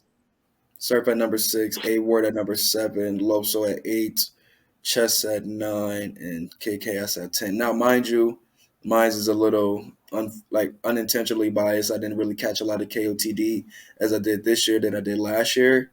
So I didn't really I wanted to be fair and put the guys that I watched in there. I want to be, you know what I'm saying, a corny ass nigga and put niggas that I didn't watch in here. You know what I'm saying? How did you feel about A Ward he jumped from number 20 last year to number 3 this year? That's what you call most improved. With not one URL battle. Let's make that clear. Not one. That's the type of shit you call most improved also. But it's, once again, we know his potential, so it's like he's supposed to be doing that. You know what I'm saying? So I ain't mad at that. Shout out to Geechi Gotti, man. Right. Once again, shout out to EFB. It's killers over there, man. It's motherfucking killers over there. 3-time champ. Like they said on the joint, they're creating, like Tony Bro said on there, they're creating a museum with this champion of the year panels and lists and such like that, where you can be like, yo, Geechi Gotti has been a dominant force in battle rap by looking at this. You know what I'm saying? So shout out to champion of the year. After Geechi beat Lux, that Lux battle, it didn't matter what he did with A Ward. That Cody. That was the champion. That was the cherry on the top. But no, he didn't have to do nothing with A Ward. But the fact that he beat Lux. Bro, it was the fact that he did it after Lux that showed the warrior aspect of him, bro. You're running your own league. Think about it, bro. You just said it. He didn't have to do that after battling Lux, and he still did, knowing the killer that A Ward is. Who did Verb battle after Lux? Let's actually take a look at who the first person. What that got to do with Geechi? Well, because I feel like Lux is my GOAT. Like, I don't know who that's my GOAT. That's same here. So after you battle Lux, I feel like either you don't come out the same or this nigga the Fiend? Kind of. I see you, beloved, with the analogy. Malachi Lux. Like, you don't come out the same, or your battles kind of hit a little different because you beat the GOAT or you looked good in front of the GOAT. True. So Hollow got buttons on Total Slaughter. True. Arsenal got, I don't know. We'll go back to that. But I know Clips got, who did Clips get after Lux? He got Chess. No, he got Rum. He got Rum after Lux. So what are you getting at? Hollow got Button. Verb got DNA. These sounds like step downs. Right. Other than Hollow. Even that was a step down because that was a bad battle. The battle was trash, but on paper, it was a step up. Calico got DNA. No. Calico came back with Rex, right? He came back as Madness 3. Oh, what is this proving? It's proving that you don't look the same after Lux. Geechi. No. Geechi. So what about okay, well, Hollow. Geechi looked. Hollow had a classic. Hollow had a classic with Lux, bro. No, but you don't look the same after him, is what I'm saying. Like, you kind of, there's chinks in your armor after Lux, and the point I'm proving is, I see what you're saying with that. That Geechi kind of got over that obstacle. Yeah, and then Geechi still looked comfortable. He still looked like Geechi. So you said all that to say what I just said, bro. The warrior aspect in him, bro. That's the thing. I went the wrong way. You went the scenic route. Yeah, bro. Like, he literally, as I said, he can have a battle like that with Lux. He can have a battle like that with Lux and still perform like that against an A Ward. That's the thing. He battles the biggest to the smallest to the toughest to it don't matter. He outside. You know what Shout I'm saying? out Jordan tapping in, man. What's good, Jay? But yo, that's the thing. Like, he's outside, bro. For whoever, if you call him out, he gonna come prepared. You know what I'm saying? Like in wrestling terms, bro. In wrestling terms, he on some Kenny Omega shit. No funny. He on some Kenny Omega shit, bro. Like, not even to try to be on some Collector. Like, not even on Collector, bro. Where it's like he can go and wrestle Christian, Sammy Callahan. I think we said that on here, right? I think We've I did. drawn that parallel. I did say We've that. drawn that parallel. I did say that. Where just like I said, he can wrestle a Sammy Callahan, a Moose, a Rich Swann, a fucking Ray Phoenix, Christian, fucking Pac, Orange. Like it's so many different and styles still look like Penny. and it's still, you know what I'm saying? It's still giving you quality. You know what I'm saying? And that's Geechi, why he don't have much blemishes this year. Exactly. I think The Burrus A-Ward is the only blemish. thing was the only thing on it. That's why he did that battle. Yeah, he's just like, but he still made it look good. He still made it look good. Like you just said, he had the Lux battle and he did not have to do that. Like I don't even think about A-Ward no more. But he still did. You know what I'm saying? Warrior aspect. That was a nice little card too. It was great. It was a great card. But warrior aspect for Geechi, man, and that's the reason why he's champion again, man. So shout out to you, man. Shout out to the impact. Three of them dangs, bro. Shout out to the impact. Let me give him a flower, man. Just a shout out to him and the impact that he's given to this culture, the passion that he's given to this culture, and a reminder that you can be great and still be a dog. Man. West up, man. West Run battle rap right now. Shout out to them, man. Real talk, man. Shout out to Geechi Gotti, man. Geechi, B-Dot, Danny, Daylyt, the West Run battle rap. But let's move on to our next topic. Let's talk some Hovito, baby. Avengers, link up. Avengers. So we know that the 25th anniversary of I think American Gangster in My Lifetime Volume 1 is this year, I believe. So on Twitter, we had as a discussion. I'd post it on here, but I'm a little saucy right now. I don't feel like doing it, so I'm just gonna read it. I posted it in here. I know I did. Crown 3-0. The Crown. Remember those cards from Chicago? Man, look, those shout out to them. Nah, those cards was hard. The Crown, that shit was hard. How many classics did both of those cards create?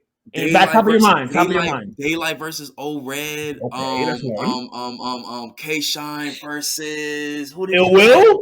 Ill Will. That was a classic. That battle was fire. Stop playing. They both wasn't cooking. I liked Will more. Will won the battle, but it was a good battle. Shine wasn't Shine. Who else was up there? I ain't gonna get into that right now. But you just said Daylyt and Old Red were the only one in 2 cards. Well, you say Off the Dome, and I gave you one. Shout out Greazy. Shout out Cannon. I gave you one of the best ones, man. But all right. So we start with a tweet from William RBR on Twitter saying, "Hot take: Sunshine by Jay-Z was fine and got unnecessarily a bad rap. Actually holds up better now than it did then." So that was the hot take. Then what's his name? Questlove responds and says pretty much our main argument is his hate for Volume 1. He is embarrassed for trying to make a monster and not putting the numbers up. But a lot of the LP contains his best moments. Fight me at Sean Carter. You know what I'm saying? And he also replies under just some points that 1,000,001 Questions. You know what I'm saying? We ride with that song. I know what girls like. Got shafted. 2 pop culture classics that might have went over the head in '97, but I was there for joy. I don't really agree. I don't really care for that I wasn't outside for I know what girls like. Yeah, but I ain't gonna lie. I don't really. I re-listen to it. I still don't care for it. But he said imaginary players created Hove. You know what I'm saying? He said streets, friend or foe, etc. I'm running out of space. This joint knock. When you hear players, you got 2 sides to choose. You want to be the cat who got the leathers, or you want to be the cat asking the cat if you got the leathers. I was thinking big then. I was living in my smallness in '97, but I knew I was never going to be the latter. You know what I'm saying? That was just his feeling. So just some more responses to the tweet. Then I'm going to get to what Hove actually said. Because Hove responded. Right. Hove won't really be responding like that. But I'm just going to go to some people who opinions I respect in music. So Brian Michael Kenny, Cox. what up? Kenny, that's the Kenny Omega right there. What's good? But Brian Michael Cox responded also. He said, looking back on this, I realized that it was an attempt at the Diddy effect that made us criticize the video and single as fans. Be clear, I always enjoyed this song in the album. 3 of my favorite Hope's Jay-Z songs are on Volume 1. So from what I'm seeing and I read some other joints, but this I don't feel like going through all of it. But let me go to Hove's actual response. Sorry. He said actually, pardon me. And this was responding to Questlove's. He was saying to the main argument of it being his hate for Volume 1 being embarrassed and all of that stuff. He said, agreed. More so, I know what it could have been, so it haunts me. You know what I'm saying? Streets is Watching was the first song made. So he's saying just that, I think from my interpretation, right. So my interpretation from what he's saying off of that is more so that just coming off of how much of a banger that song was and the energy going into that how it ended up was not the actual path he probably wanted to go. I have a hot take on this album. But real quick, you know how he like Ye kind of like continuously edits his albums and shit like that? Still. I think if Hov was able to have that access to do such back then, he probably would have been able to recreate and reshuffle it how he wanted to do to be able to make it how he wanted. Like, and it was a Diddy album. Right. So, and the thing is, though, I mean, yes and no. So it was a Hitman album, bro. He had a big part of that. He did. But the thing is, like, looking back at the track list, so me and Joe were listening to the album early, and you did also. You know what I'm saying? So just looking back at it, like, you pull it up too. You take away songs like maybe, like I Know What Girls Like and Always Be My Sunshine. I honestly think this is the perfect follow up to Reasonable Doubt. Because I personally like City Is Mine. Like, you belong. Yeah, like I like that song. Like, you know what I'm saying? But Where I'm from? Yeah. And that's what I'm saying. You talk about Where I'm From, Imaginary Players, Streets Is Watching, Friend or Fro, Lucky Me, Who You With, Face Off, A Million, Real Niggas, Rap Game, Crack Game, You Must Love Me. Like, are you kidding me? Bro, he's having some of his best rapping on this album. Lucky Me was introspective Hov. That's what I'm saying. You Must Love Me was. Where I'm From was. Rap Game, Crack Game was. Who You With was. Like, what are we talking about? Streets Is Watching. What are we talking about? You know what I'm saying? Like, this is some of his best rapping on this album. Bro. Now, the topic of the time is, let me get to it. Pardon me. And I think I worded it a little wrong. Let me just edit it real quick. Imaginary Players is like one of the low-key best best diss tracks that wasn't a diss track. Going off the Imaginary Playmates joint, bro, that's one of my records. So my question is was In My Lifetime was it bad, or did it just get a bad rap because of those topics we said? So, in my opinion, I think it just got a bad rap, literally. Because, and I agree with what Brian Michael Cox said. Once they seen the suits, the videos, the shiny, I mean, he'd be out here and there, but like coming off of seeing like Reasonable Doubt, the mafioso vibes, and all of that such, you know what I'm saying? And then you see like the Streets Is Watching video, Where I'm From video, and then you see a video like, you know what I'm saying, Sunshine, you're a little confused. It's like, okay, he's trying to do something else. He's trying to cross over. It's going good. Thank you. But Larry June, you're doing good. Yeah, he haven't asked me how's the episode doing. But yeah, it's just like he pretty much is just like he's like, all right, he tried to do something, try to get a little over, and people noticed it. They knew that's not you, and they called it out instantly. And I think that made them a little sour because guys in the 90s were way tougher. Like, nah, we want you to be who you are. You try to copy something else, we on your ass. And I think that's pretty much what happened. And that's my take on it. What you think? What's your take? I think it got a bad rap. I was gonna say my hot take was, and I wish Hov was ahead of his time with this, and he would have been had he done. As you heard, some people like Questlove was saying he wasn't ahead of time with some of these records, right? Streets Is Watching album came out right after this. I feel like had he taken some songs from Streets Is Watching or just put out Streets Is Watching as a whole, he would have had a side A, side B kind of album. Oh, so if he did it as a double? Yeah. Hov didn't have a double album till Blueprint 2. Right. He would have been ahead of his time with this shit. Yeah. Because it would have shown two sides. Well, no. All Against the World. I mean, All Eyes on Me was 96 or 97, right? It's 96. Tupac. 96. But he had the double album though. And Life After Death would have been okay. That was 90. So Okay, yeah. yeah. So, but He no, would but just be in my he could lifetime, just- and those came out the same year though. he could sell it as, oh, I'm paying homage to my man Biggie, who put out a double album too. Yeah, but I think I think in that Kanye aspect, if he was able to like how you go in there, you got to give your shit up. I like label. your theory too. I like your Yeah, theory. because too. back then, once you give it to the label, it's to the people now. You know It's what I'm saying? over. Yeah. So I think once you're able to have more control of your music now, that you're able to do that. If he was able to have more control of it then and able to like, oh no, y'all, this is not really how I really want. Let me be able to go and refix this and put it back out because the people not receiving it well. If that option was able to be on the table, I think he would have been perfectly fine. But I think now that he already put it out and it is what it was, and then like coming off what he did after that, it haunts him so much. Because I can see why you say, like I said, we have this argument all the time before this conversation about Volume 1 versus Volume 2. Bro, me and you, first of all, this nigga has never heard Volume 2, or he heard Volume 2 recently. I listen, bro, not recently, bro. It's been years. I've listened to Volume 2 like for a long time now. It's not. And you like Volume 1 over go, Volume keep 2. going. Volume 2 is my favorite Hove album. Like that, Volume 2 is quintessential Hove for me. So me and this nigga been having this debate for years. Like I feel like he was ahead of his. He could have put out a double album with Streets is Watching, the soundtrack, and In My Lifetime Volume 1. He could have still put out Streets is Watching the movie, but he could have marketed In My Lifetime Volume 1 as a double disc. Like it writes itself, kind of. I think Hove, he's his worst, he's his biggest critic, I feel like. I think Hove is his own biggest critic.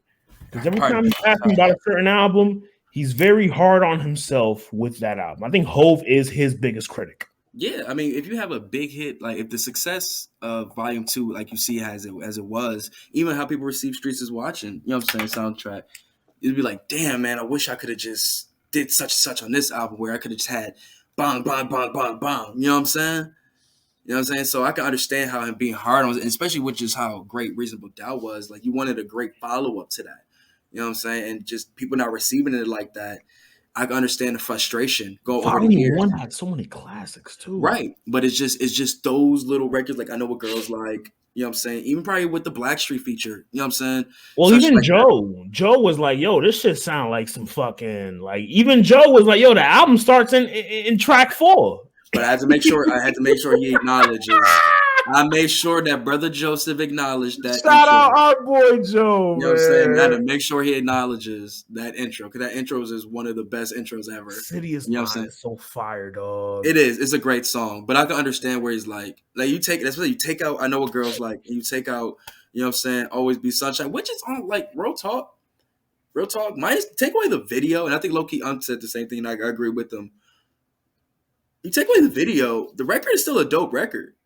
Intro is still fire. Intro, A Million and One Questions. I'm talking about Always Be My Sunshine.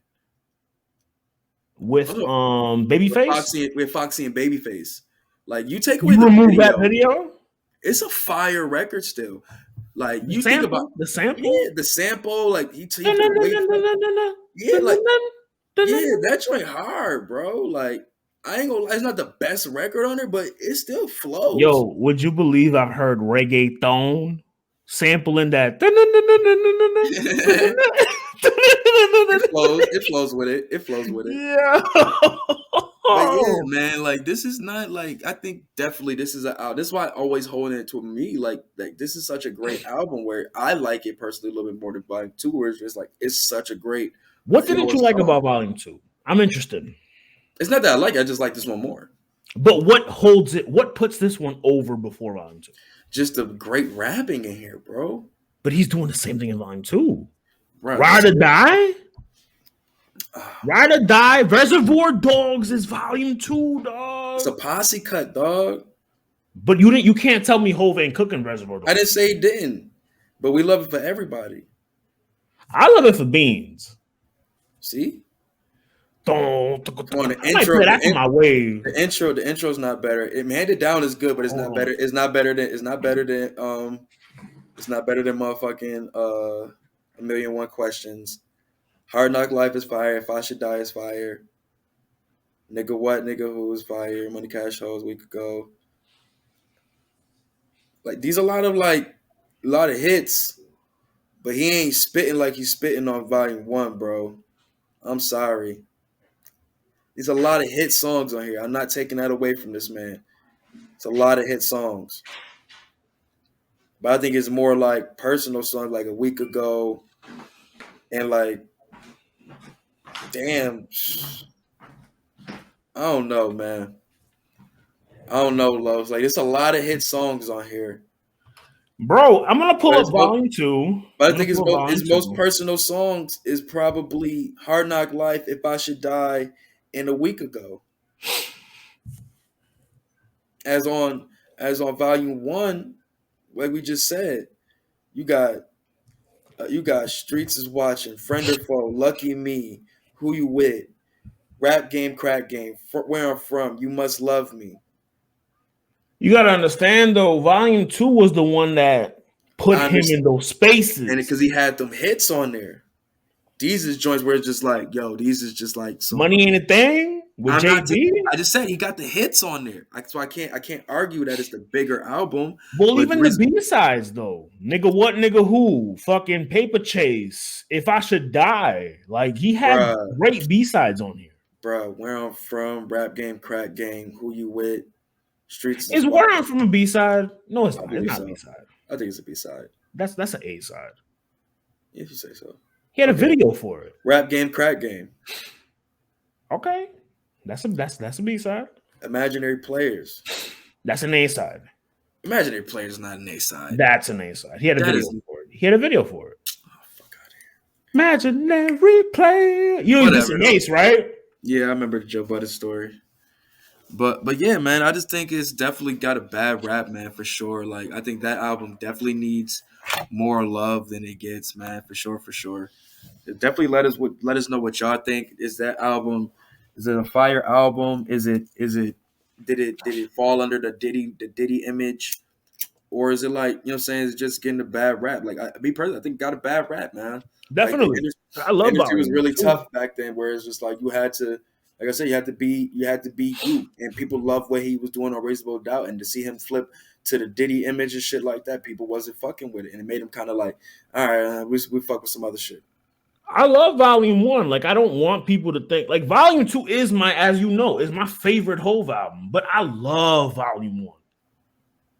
Like I said, some of my favorite songs from Hove are on this joint, bro. That's the thing. Some of my favorite Hove songs are on Volume 2.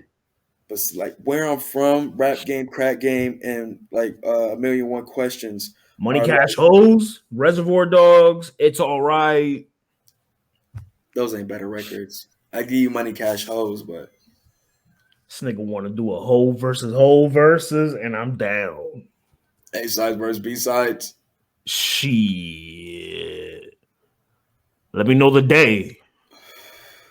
That'll be fun. We should definitely. Shit, let me know the day. What? A-sides versus B-sides? Word. You want to stay on music and talk about this Game and Kanye record? Yeah, I wanna play that joint, but I don't know if my mic is loud enough, and I don't know where Ty's speaker at. Shit, I'll play it. You gotta let me know you can hear it. Well, let me see how it sounds from here real quick. Well, for context, Kanye, he also put out a video where he was saying that he was not allowed at his kid's fourth birthday party, but then he popped up and then he revealed that Travis Scott gave him the address. Yeah, I was like, I mean, he didn't have to do that. It was really unnecessary. Well, I mean, hey, man, black fathers. Everything I'm supporting black fathers. No, that's cool, but everything don't have to be for the internet. Well, what if your BM not cooperating? You mean if you're able to get there and go, then you got there and got to be there with your daughter begrudgingly? Why do we don't need to know everything? That's just me. That's just me, bro. You see who you see he knocking down. He knocking down some fire He shit. getting back in his Amber Rose, Kanye West He bag. knocking down some fucking like yo. I looked up Julia Fox, boy. Yeah, she type right. Type right. Wait, this is Arri say? Wait, what? You Nah, drinking some milk? I ain't drinking milk, brother. I'm drinking some oat milk, but Coconut milk. We don't drink oat milk. Coconut milk. oat milk is fire, bro. I gotta try that because almond milk got a terrible aftertaste. It does. You really do. Hold on 1 second. Let me see something. Well, Game is working on a project where I think it's done with Hit Boy. Drillmatic. This is the first single. And it sounded nice too. I ain't gonna hold you. Kanye's verse sounds crazy. Yeah, he's going a little noodles. But hold on 1 second. I'm excited for that Hit Boy Game project though. New Hit Boy. I'm here for some new Hit Boy. Always. The cover of this shit, it looks wild. This shit, man. Look at this shit, man. Stuff out of nightmares. But I see what they doing, man. It is shock value, all that type of shit. Shout out Hit Boy though.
So what you think? I love Ye's verse. I love the record. I could care less for Game's verse, but Ye's verse and the beat, A1. A1. I know how you feel about Game. I get it. I know how you feel about Game. I know you don't rock with it. I'm gonna keep it tall. It sounded like he was trying to do a fake Kendrick flow here. He's rapping though. Let's give him that. He's rapping. He could always rap, but it's like he's always doing somebody else's flow. We could always get that. What did he do in Daytona? That what would Meek do? He wasn't rapping on that. Well, if I'm saying we're gonna get at Drake for it, man, I'm just saying. You didn't get at Drake. No, I'm saying we're gonna get at Drake for you always use somebody else's flows. We got to do the same for Game. Like you're not about to get out here and try to sound like Kendrick. Kendrick need to come outside. You seen what he's doing now, right? I'm not talking about Kendrick coming. I'm talking about Game trying to sound like Kendrick. Well, no, that's the thing. Like, I gotta take your flow. You're not out here with us. What? You're not outside, nigga. What was I just talking about with creativity? You not outside. I'm gonna take your shit because you're not gonna come outside and take it from me. That's lame as fuck if you're a rapper. That means you Well, don't have come outside, nigga. Come outside. So you gotta come outside. So me stealing your flow. Arri, I'm speaking in what Game is probably thinking. I'm not speaking for me. I mean, you think that's what he's probably thinking. You're thinking that for him. Are you thinking what I'm thinking, what he's thinking? I'm not thinking that shit. He's stupid. I'm thinking that a man thing. Y'all thinking a man. No, he gotta come outside, bro. Because if you they taking your shit. They taking your shit. Come outside and take it from me, then. That's why niggas make new flows. He called out Kendrick on the light. That is literally why Wiz changes up his own flow. That is literally why niggas change up their flows. Because he called out Kendrick on the light. He called him out. And this is probably another call out. I'm gonna take your flow till you come outside and drop something that proves to me that you took it back from me. Bro, why does Kendrick have to compete with Game when Game gave him the torch to LA, to the West? On the city. I know. You're right. So, you're right. And in person at a concert with Snoop Dogg.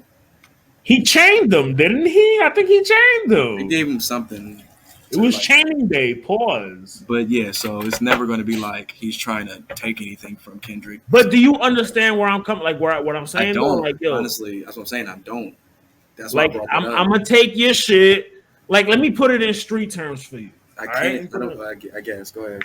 Let me put it in street terms for you. Whatever pops for you. Whatever pops you, fuck you. Pops for you. You got my girl saying that. For you. Oh no, she's definitely my homie now. Yo, she's like, that's what you pop for, right? And it's up. You. It's up. Yo, so like, let's say Malvo, the bully and everybody hates Chris. Malvo, right? Malvo, what the fuck? Malvo, follow me. Okay, I'm here, bro. Malvo, he used to bully Chris, right? Right. Let's say for a while, for like 6 months, Malvo don't come outside. Malvo's not bullying Chris, right? Right. So guess what happened? Another bully comes out of the horizon and bullies Chris. Mm-hmm. And until Malvo come outside, this my Vic. This me. This my Vic. Until Malvo come outside. That's what I'm saying. You get it now? I still don't. Because once again, he gave him the keys to the West, so how would he be in competition with him? It's because he wants, like, it's a West Coast thing too, bro. You gotta understand what Kendrick is to the West. And that's a whole other conversation about like Kendrick itself. But like, you gotta understand what Kendrick means to the West. Niggas want to see him outside. But they want to see other artists come up too. Kendrick's not the end all be all of the West though, bro. They have other artists curating out the West too. I don't know. Maybe he is. I don't know. That Good Kid, Mad City, put him up there. We got our brethren, Susan B. Anthony on the ones and twos. We about to add him in. Did you call him? Nah, relax. He already understands all of Oh these nicknames. my God. It's my man Susan B. Anthony. Susan B. Anthony. What the fuck is this nigga? No, What the fuck is this nigga on his Alistair Black shit? Like, it's what the fuck? Susan D. Susan D. Anthony. Susan D. Anthony. Susan D. Anthony. See, you picking up already, man. Yeah. Sue Davis. I thought this nigga was gonna have a mask on or some shit, bro. The nigga turned the lights on like he was Sting or some shit, Sue, bro. you gotta come in here and talk your shit. Bill's Mafia, talk your shit, Sue. Hold on, I might cut out Your because shit sounding wild static. Nigga sound like he I on know a you a fucking Static Motorola right now. I know you a Static Shock fan and all, but damn, nigga. He on that That's all you Motorola. right static. Yeah, I ain't gonna front. I'm about to get on my laptop, now. Oh, all right. so take me All out. right, back to what we were saying, man. Like, Kendrick means a lot to the West Coast, so I feel like this is Game's way of saying, bro, we need you. Come outside in a respectful manner. No. That's not how I took it. I took it as another nigga who cannot create his own fucking flow. So He's guilty of that too, though. He is. continuously He's steals from other people, bro. And Kendrick is just another case of this shit, bro. He's guilty of that. You know what I'm saying? Oh, I'm on a Dre record. Let me sound like Kendrick. Like, nigga, sound like who you were when you were on Dre records. Like, be you, like we told Anderson Burrus. Be you. the fuck, nigga? Like, yo, like, shit is weird, bro. Like, Sue, did you hear the new Kanye and Game record? Why is he just smiling and not saying anything? Why are we just smiling, Sue Daniel? I feel like he knows I'm talking to him, so he's just smiling and just. Susan D. Anthony. Yo, So, Sue, no, did you like, see? I'm sorry. I'm. Like, Your shit is on my still level, very. I'm still not on That my is a laptop beautiful yet. I'm thing. still trying to- You sound like right, get on your laptop. what is it? With the mutants when they You have sound the like you sound like Kane when he first started. When he first came up through. my name is Sue. What the Rock say? I am the champion. I am the champion. What was dude from South Park? I am a Rudy Poo. What was the dude from South Park? Fuck. Oh, damn. South Park is my bag, too. Hey, you get them kids, get off of my. Yo, that nigga has me Bar crying. Brady? Ned from South Park. Yeah, his mans. Oh shit. Shout out Kendrick, who's working with the creators of South Park to create a new movie. It's going to be about a black man dating a white woman who works at a slave. What is it? Her parents are like former slave masters of his family or something like that. Bro, I can't wait. I'm gonna watch it. It's like a darker version of Gray Area from Emerson Kennedy. It's Get Out, but like worse. Yeah, for real though. So I'm Nigga, definitely I showed my interested in girl that, Get Out last night. We gotta talk all camp. I showed my girl Get Out last night. Her jaw was on the floor. Nah, man, people want to hear what the fuck happened with that. Nah, matter of fact, save it. Matter of fact, hey, yo, Ty. She probably drunk and sleep. Let's get into this top 5 Sopranos characters, man. So you are deep into this. What season are you in now? Season 5. Adriana ain't dead yet. All right, so you pretty much met all the characters you're gonna meet, more than likely. Sue, are you set up yet?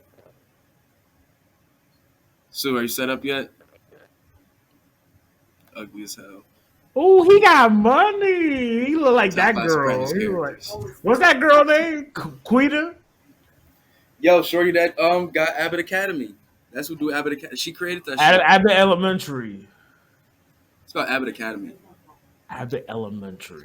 It's called Abbott Elementary. Fuck out of here. Give Quita her flowers now. Double. No. She's fire. Shout out to her for sure. Killed herself. She's been a meme queen for ages. But yeah, get the fuck up, man. You the EMT. Save yourself. Hey, she EMT? Used to be. Shout out Ty, man, working with the you know what I mean? But yeah, son. Yeah, let's get into this joint, man. So, like I said, you're in season 5. You deep into the joint. I feel like Very by deep. season 5, you feel like you've seen pretty much, like I said, all the characters you're gonna see, if I'm not mistaken. Have you seen the Vito story yet? No, I have not, but I know he's a little mookish. Okay, so you got that already. So who's your top 5 Sopranos characters, man? Well, is this top 5 characters or top 5 hours rankings? Because I can give you both. Man, that's your top 5 characters, you sick bastard. Shit, man. Carmela is dwindling down the hours rankings. Top 5, we're gonna go number 5. We're gonna go with Tony Blundetto. Now, I don't know what he does, right? Because I'm still halfway in season 5, but right now, Blundetto is trying to go legit, doing good, massage therapy. He got, you know what I'm saying? They used him for the fucking Adriana blowing Tony shit. He debunked that rumor for Chris. But I mean, he found that bag of money, so I don't know how that's gonna bite him in the ass later on. So he's number 5. Number 4, and this is an interesting character because I have a good reason for why. AJ. AJ, because hey, what's up, Ty? Ty pulling up for this one with the Carmella robe. What he's talking about? AJ is my number 4, just because AJ, for as far as I've been watching, AJ is not about the same life that Tony is. And I think AJ is a little bit of a reality check for Tony. How, like, he makes, basically, AJ makes Tony be a father. Be a father. That's what I think AJ is to Tony. So, all right, my bad. Bring it back. Who you got? Hold on, real quick. The Deuce going right through a nigga. Be right back. All right. So, why he's saying his then? I would say my top 5 characters, starting at number 5. Sheesh. I mean, straight up and down, Tony's number 1. Period. There's nobody that beats Tony. But I do feel like you need to wait until Los gets back. Yeah. Because Los might have a debate on his number 1. Although I feel like if it ain't Tony, nobody what we doing? Tony. You know what I mean? You know what I'm saying? If it ain't Tony, you ain't watching the show right. Right. If it's not, can you hear me? Los, can you hear me? I can hear the both of y'all just fine. Word though. I said Tony Blundetto, number 5. Tony Blundetto? Tony Blundetto. Which one was I'm that only in season 5. Wait. Tony Blundetto. Shout out that's regular Steve Buscemi. That's regular Tony then, right? Wait, who's Tony? His cousin. Yeah. Steve Buscemi, yeah, he's trying to go legit. The massage guy. Yeah.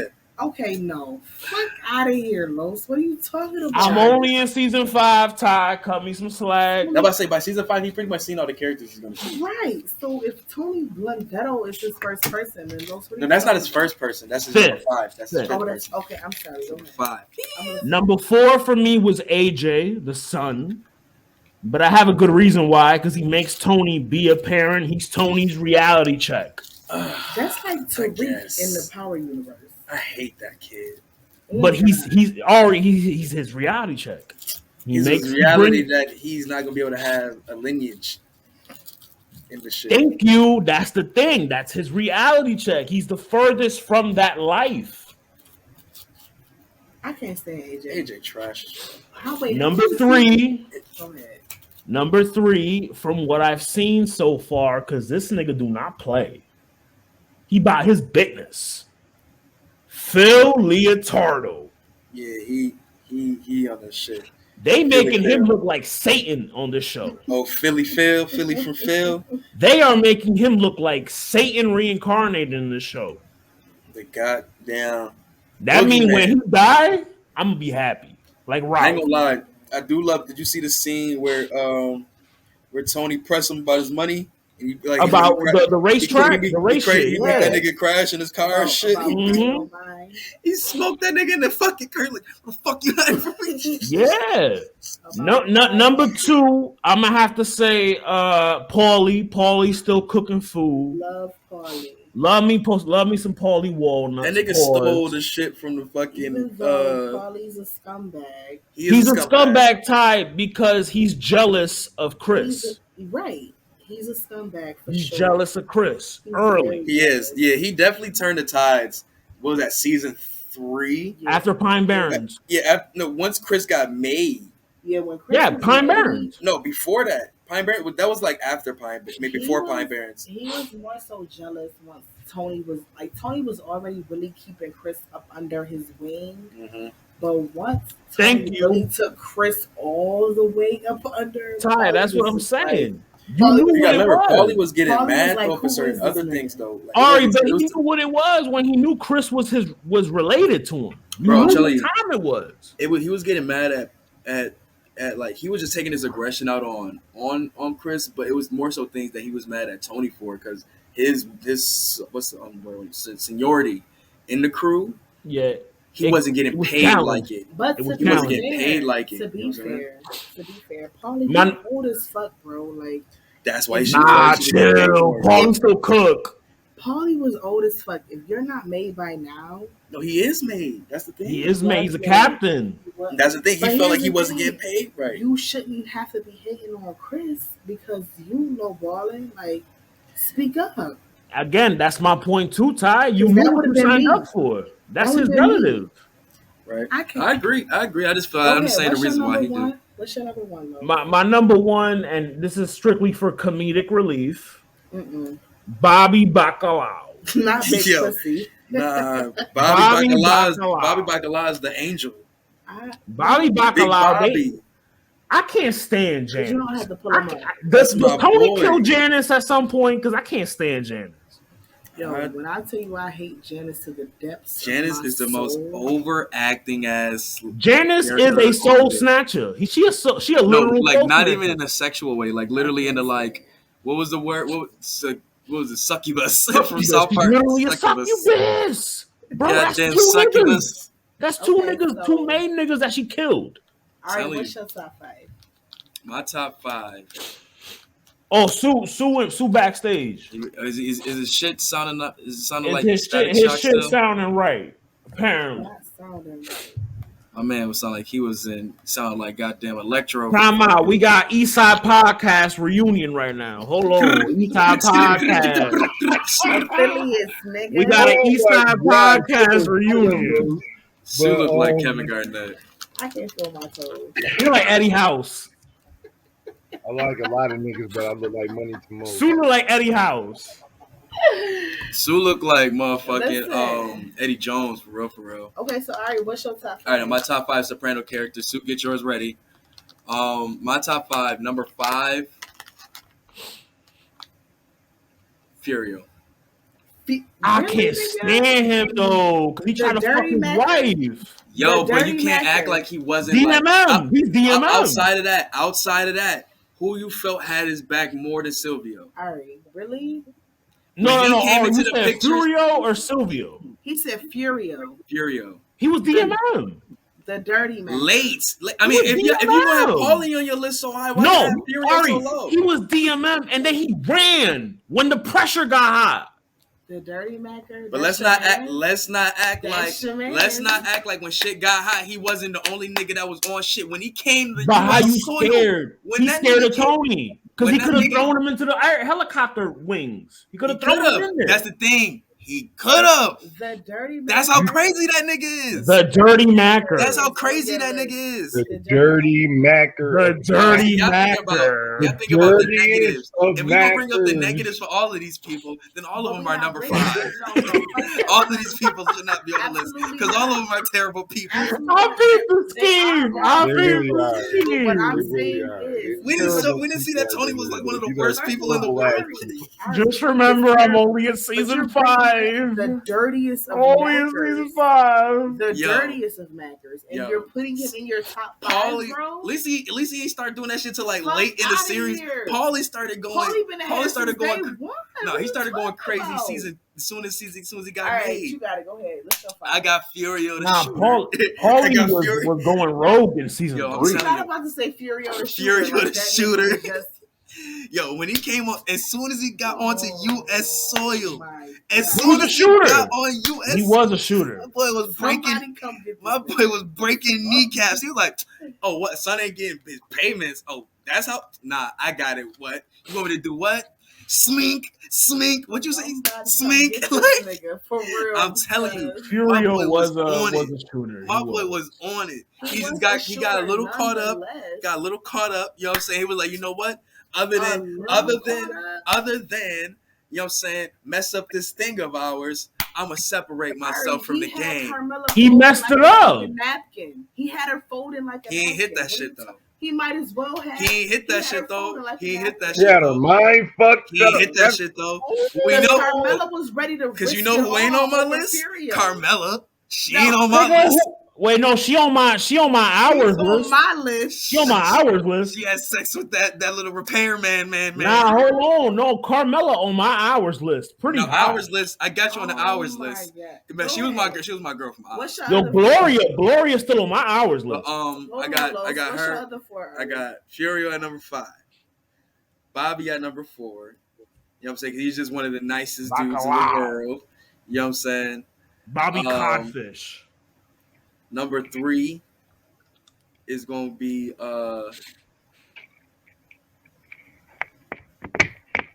You want the list? damn, nah, let me bring My this thing back. is, I Let me got bring the this list. back. Let me You bring it want the back. list? I gotta bring it back I on got some the champion list. shit. Let me, cause somebody might get knocked down. Because it's been a whole. Cause let me hold on. Let me bring it back. So Ooh, he got some I Deuce. got the Deuce, boy. I'm gonna Say go what I say, number he 5 say, actually he is gonna be Bobby, right? It's gonna be Bobby Bacala. I'm taking Furio off, not because of what y'all said. Not you taking Fury. No. It's not because of what y'all We're said. not about to be doing Because Bobby is my number. Because you're gonna listen when you hear it. So Bobby's my number 5. Bobby's my number 5, right? Paul is my number 4, right? Chris is my number 3. Knew because your name was Arri Moltisanti. My number 2 is Uncle June. He's pretty funny. He's good. He's there for comedic Pretty relief. funny, Uncle nigga. June is He's that pretty nigga. funny. Pretty Uncle funny. Junior is That that nigga. I laugh at a lot of shit he Okay, says. but wait, Los, did you see the movie?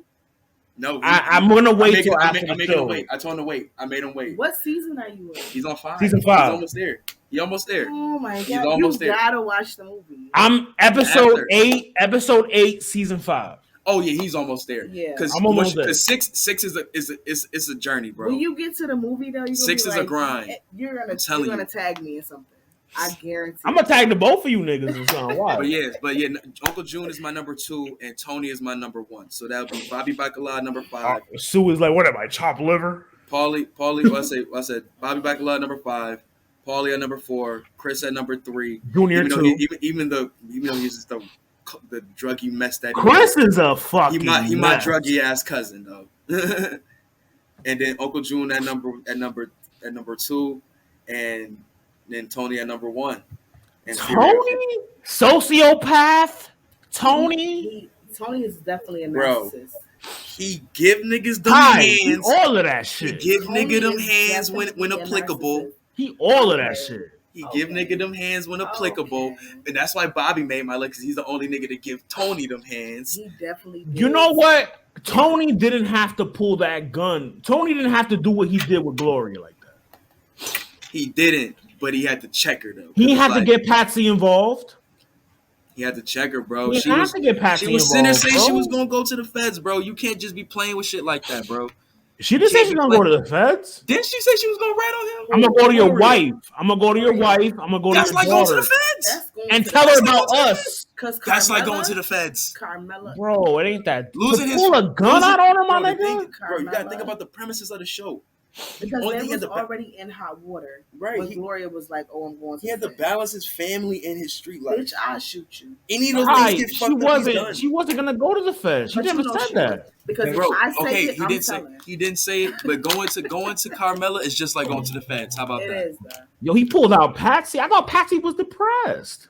Nah, Patsy, they got him in line, bro. Like some Stockholm. Patsy with the crew now. He chilling. Yeah, they had some Stockholms. They're like, yo, nigga, it didn't happen, bro. It didn't happen, my nigga. Even though homeboy that happen. died in the toilet killed him. Yo, killed his crazy scene, bro. Crazy scene. Can I get my top? Go ahead. Pause. Yeah. Whoa, whoa. Time out. That's why I said pause. Can I get my top? I know. This nigga's sick.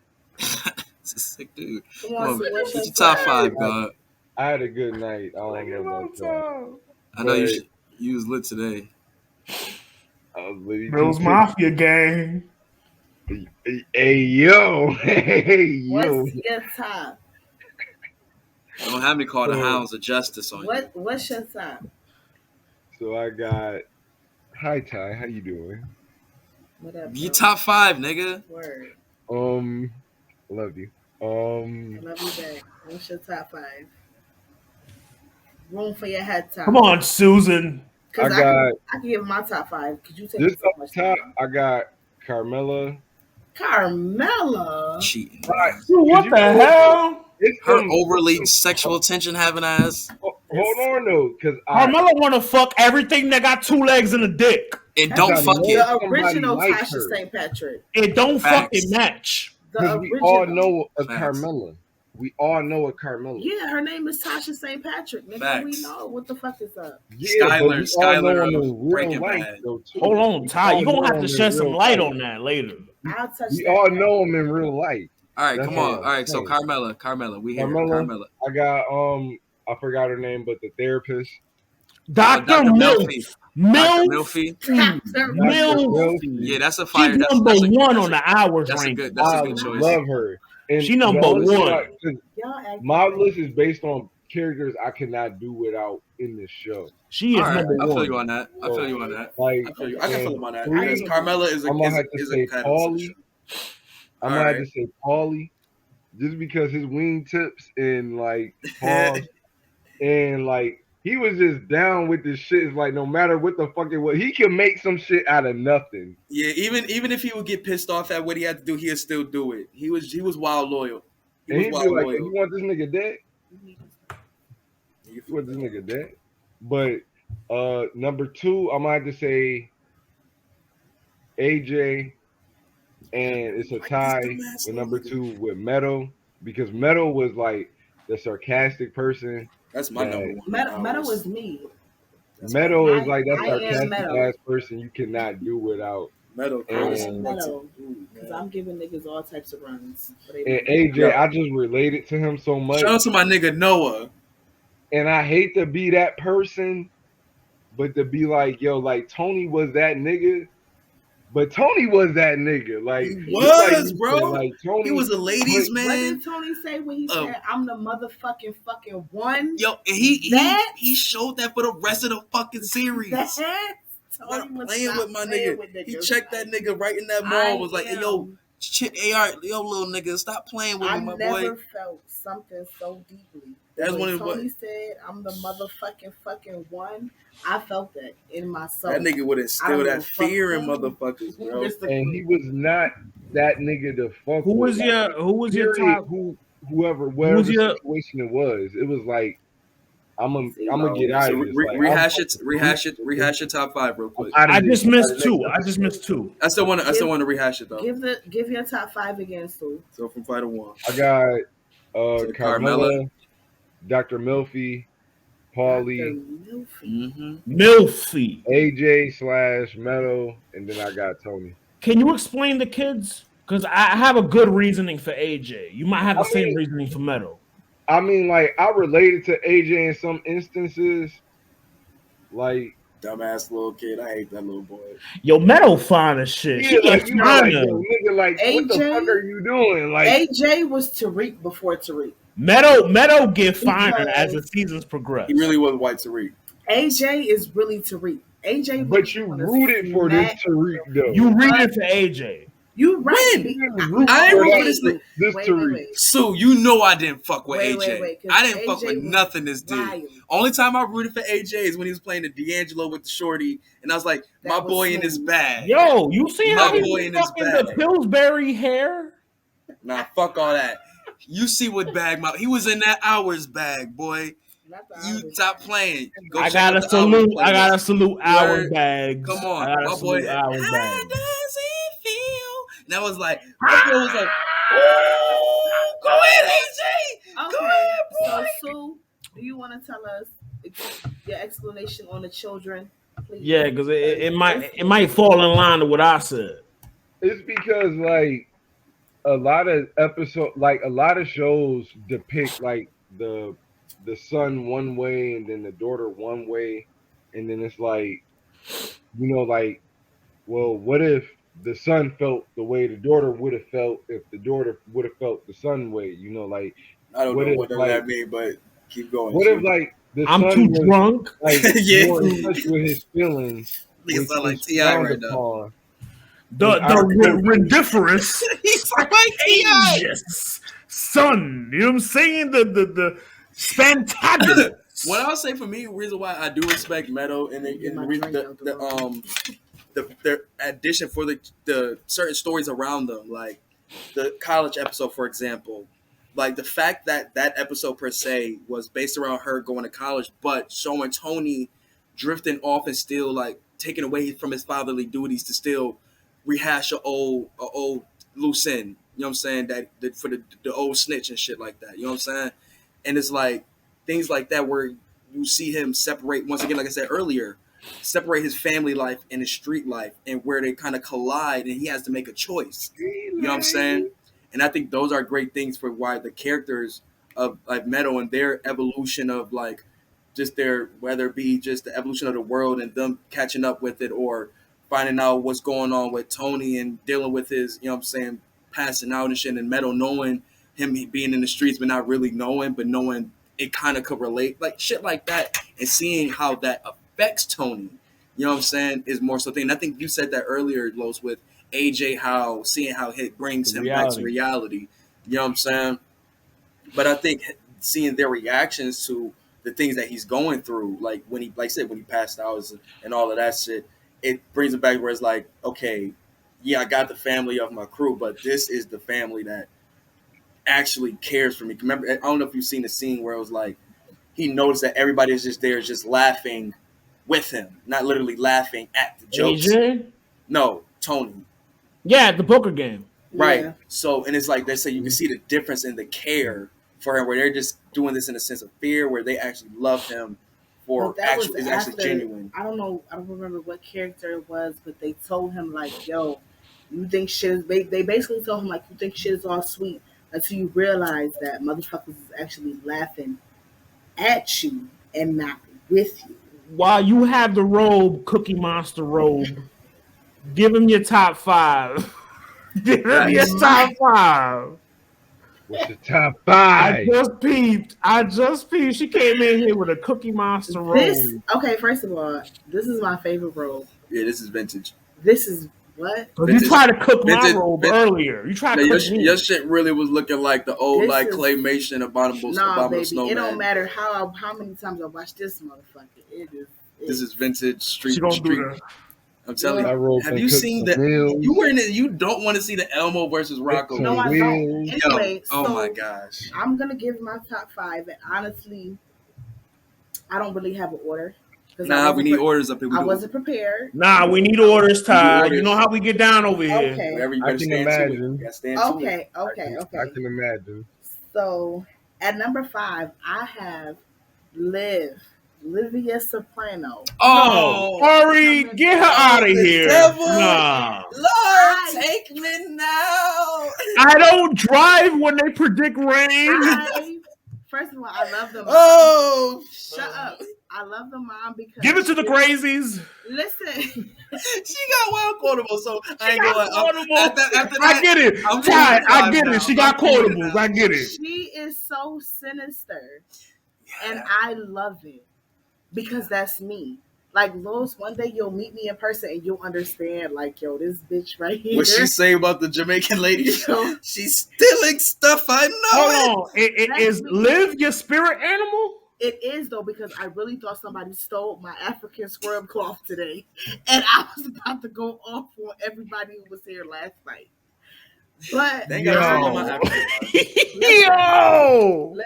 I love Liv. Liv is hilarious. She tried to get Tony whack. She did. Well, then again, I got June on mine that he did too. I got him right too. But June had no idea. Nah, once you watch the movie, you'll have a different.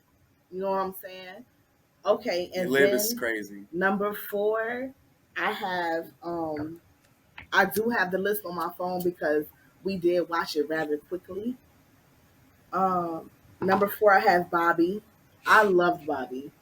I love Bobby bad. That was my boy. My man said, "Yo, I'm trying to get that. I'm trying to get in them spots. I'm broke in these streets." No. Janice wanted Bobby to hurry up and get down so fucking fast. It was disgusting. Oh, like Janice, you really just are you there yet with them in a relationship now? Yo, Janice wanted to have the last of that ziti. So bad. So fucking Janice bad. is a fucking succubus. So fucking she really bad. is, though. And it's really disgusting because me no like she became like once my Dukes died, she like took the void of the hate that I have. Thank you. I've been telling Shorty this. Janice is the most like Olivia. Yo! All right. All right, number 3. My number 3. What was my number 3? My number 3 was Carmella. Because no matter what, even when Carmella wasn't feeling the bullshit, she still was just like, all right, you know what? She was riding for that nigga. I give it to her. I know I'm equal on both sides because Tony was wilding in these streets. She knew it, so she was like, Carmella didn't have no gumars. No gumars. She had potential gumars. Like how Tay-Rock almost about to fight, she almost about to fuck. Relax. But Tay-Rock is Carmella, relax. He's the Carmella. He's the Carmella. Comparison. At the same time, though, Carmella wouldn't have been wrong because Tony had Gumas. But like you said, Tony Gumas. We take the Gumas out on the weekend. We take the wives out on Friday. Tony had Gumas. Take the wives out on Friday. We take the Gumas out on Saturday. I gave y'all 3. Okay, so my Tony Gumas was hitting. Let me tell y'all something. I don't care and what they had some nobody fine jobs says, too, except for the first one. What nobody says, what nobody feels, Christopher is my motherfucking boo-boo. I love Chris. I feel for him, Ty, because Arri already ruined Adriana's death for me. Listen. No, I didn't. You ruined the death? No, I didn't. He wanted to know. Well, you don't have to blame me. I asked him did he want to know. Can we please remember how we met Christopher? Running down on that nigga in the fucking parkway of whatever business. Arri, you know why it's heartbreaking? Because I know that after Adriana dies, he's going to fall right back into that. Christopher did fall hard. Yo, you remember when how the nigga like, I did this? And y'all know what? I'm not going to lie to y'all. I think because he was so slithery, and I really think it's more so because I watched the movie, that Junior is my number 1. See, you gotta give context, Ty, because I haven't watched the movie. So listen, let me tell you why. Junior. I know, he was running with oh, Johnny you almost want to put this nigga Johnny on my list. Listen to me. Shut up, please. Listen to me. Lucky you had that Godfather joke. Because let's keep in mind that the movie came out how many years after the actual series ended. Yeah, literally. So the movie was a prequel, right? Right. It was a prequel. So we were left with so many unanswered questions. We didn't know what was going on or why everything was happening. The movie kind of, in a sense, gave us that insight that we needed as far as Junior was concerned. It tied loose ends. It did. But Junior was so fucking slithery that it's just like, you can't even be mad at this nigga. Because everything that Ty, in the show, he's so like... I know, but in the movie, he is not. Oh, but you got to think about it too with Corrado, like when he fell down the stairs. He a different nigga in the movie. Different nigga. Yo, that is my top 5 favorite. One of my top 5 favorite quotes from that show. When he say "Katsa the Malanga." Got to the Malanga. He popped that nigga Tony. Nah, the funniest shit he said in the show so far was what he told the nurse, where she was like, "Oh, Junior," what do you say? She was like, "Oh, you're beginning to come around," and he was like, "You should see my ending. You see my finish." Mine's still the Godfather joke. It's still... But listen, Lo and Sue, when I tell y'all, when y'all watch the movie and y'all just watch the way this nigga Junior move, it'll be like, okay, now I see why. Shout out to my nigga Dickie Motosachi. Shut up. Real talk. You heard? He gave Johnny Boy the game. You heard? You know what I'm saying? He was his old everything nigga. Comes together once you watch the prequel. And I love Junior. No, I ain't gonna lie. I want to give him this at least. I will tell you that how they depict Johnny Boy, how they depict Tony's father in this show, they don't fit. It is not like that in the movie. So I'm gonna tell you. Take that. Is it the same actor? Nope. No. Didn't I say I wish they did that? I did. I think I did. I wish they did that too. I will say they could have de-aged my man. The intro to that movie is bad. It's a good movie if you're a fan. That's why I said you gotta go through it. Was the intro? Yeah. The intro. Got yourself a good. Not the musical intro. It's a literal introduction, and you're gonna be like, "Oh, this shit is cold." I promise you. I haven't watched it since we watched. Is this movie on HBO Max? Yes. Say no more, beloved. Say no more. Say you gotta finish the series though. Say no more. You gotta finish the series because it's so many little like Easter eggs in there that you will be like, it is.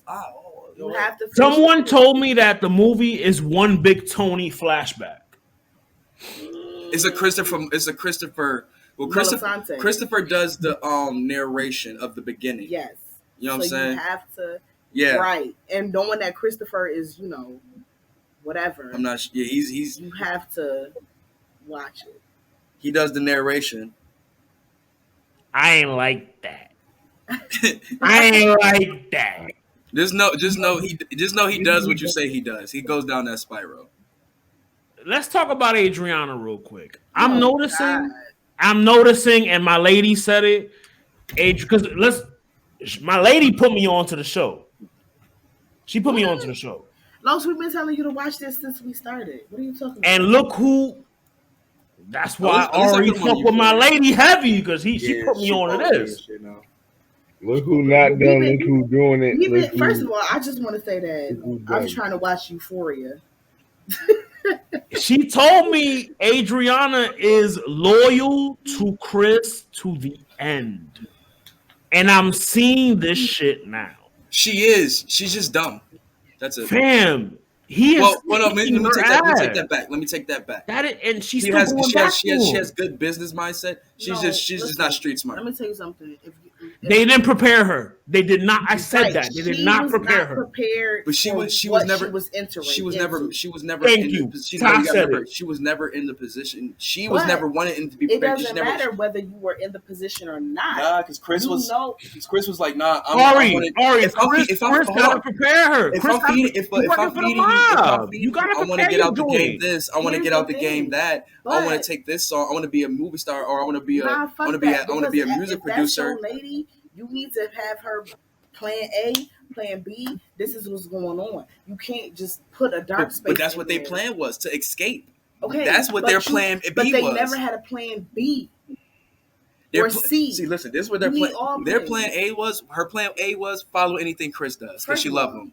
You know what I'm saying? Fuck that. When you a drug dealer and your nigga's a drug dealer and you know what the fuck is going on, you're not about to just settle for no plan A. I need a B, C, and D. Because nigga, what the fuck is going on? Ty, you said it. They didn't prepare her. But that's why he. Sorry, they didn't prepare her, dog. You working for the mafia. You didn't prepare your joint. That's the thing, though. Is I'm not putting that on. I'm putting it on Chris because Chris had her like I'm doing you this. Right. We in the life doing this. All right, you right. So I'm gonna be the shorty. All right, I'm gonna get the glitz of the glam, all of that stuff. And to be fair, you know. But let me set you up. No, when they what it came down to, Los. What it came down to is Chris wanted to be made so fucking bad. And look what happened. He regretted it. He didn't take the necessary precautions to make sure that at the end of the day, Adriana was good. Damn. That's what it was. He That's wanted very to be true. made so bad. But that's the thing. His focus was so one track track minded. That everything that was coming up against him, that she knew how to handle. He didn't do that. But that's the thing. That's why. That's the Knowing thing. that she didn't have the mindset to handle that. That's once again, that leads to why I say it's more so Chris's fault. Because he was so one-track minded that he only focused on himself. And so I he would be like, Chris. all right, I'm doing this. I'm doing this. So follow me. But I still love Chris. Even he regretted being made. He's my number 3. Like, I don't Chris like was really my boy. Like, Chris is with the shit. But he'd be like, yo, we in the game. I'm doing this. Follow me. True. I'm trying to build my rank up doing this. She supported that. All right, I have to go do the movie shit. She supported that. He got her the club. He got her the club. On any day, if Chris called Tony and said, yo, this nigga fronted on me on whatever, the 146, Chris is on his way to 100. Chris got Adriana the club, too. The crazy horse is from Chris. He did, but at the end of the day, when you're in that line of business, and your lady is with you. Remember, he was the young pup, though. You still have to prepare that was Chris. She's exactly right, but you got to understand that was the premise of the show too. It was going into a new era where these guys are not understanding the morals. Because don't have me having my club. I'm all lit. I'm thinking I'm. That goes back to Tony. Go ahead, Sue. Go ahead, Sue. My thing is like even with our culture today, you want to ride or die. I don't know where y'all at with it because my speaker went out and shit, but like you want to ride or die. That's everybody's like fairy tale. But when you got one and they don't know what the fuck is going on, they just going off like what they think and shit. Like Adriana, it's not what she think. She's only going off what he's telling her. Right. So he was telling her shit. He's not. He wasn't. He tells her. He wasn't telling her too much. He wasn't telling her too much. He wasn't. Okay, but be fair. I didn't finish everybody. I'm for No, you. I'm sorry. Continue. Oh, I'm ahead of you, Sue. No, I'm ahead of you. I'm just at the end. He still didn't finish it. We comprehend this shit. Because here's my thing. Okay, here's my thing. I hate you. I am a lady. Finish the show. I am a lady. So if my guy, and I honestly just got out of this kind of situation. So if my guy is only telling me half of what the fuck is going on, you know what I'm saying? Like I tell all of these niggas, him, even when Sue, my sister, if you only tell me half the truth, I cannot protect you fully. I can't show up to the police station like, no, fuck that. Yeah, but you have to take into account that some women have blind loyalty. I don't give a fuck. No, and that's Arri. That's what it is. Blind loyalty. Blind loyalty. And that was her fault. That was her fault. Exactly. But here's the thing. See, I'm the type of grown ass woman that I need the truth and the whole truth. If you tell me the truth, then I can protect you fully. But if you tell me the half truth, and shit goes bad, she did ask for that. She did ask for that. Shit goes bad, I cannot. I do agree. I agree with you. I agree with you on that because she did ask for that at time, and Chris didn't give it to her. So I understand that. And but Chris was right. But Chris was right in this aspect because Tony did the same thing though. Here's the thing. Tony did the same thing. Was cool with not having the full. You got to understand. That's the one moral. That's the one moral that they have though is that we don't give the wives information so they're not implicated in any of my crimes. That. But at the time, Adriana was not a wife. Adriana is still not a wife. That's true. That's true. That's true. That's true. But they did pick up on that. The energy. Here's the thing. If I'm your lady and I'm supposed to be a lady, you're supposed to be able to tell me whatever in the fuck is going on, because at the end of the day, if shit goes wrong, I cannot protect you if I don't know the truth. Ty is since they're not correct. married, Ty she is can't protect correct. the general. Period. He Since didn't they're not- prepare her. He But didn't that's the prepare thing. her now. I cannot lie for you if I don't know what the fuck is going on. Thank you. He didn't prepare her. Once again, but that's the premise of the show. It's a new era for these young cats. Tony is from an older era. Chris is the new era.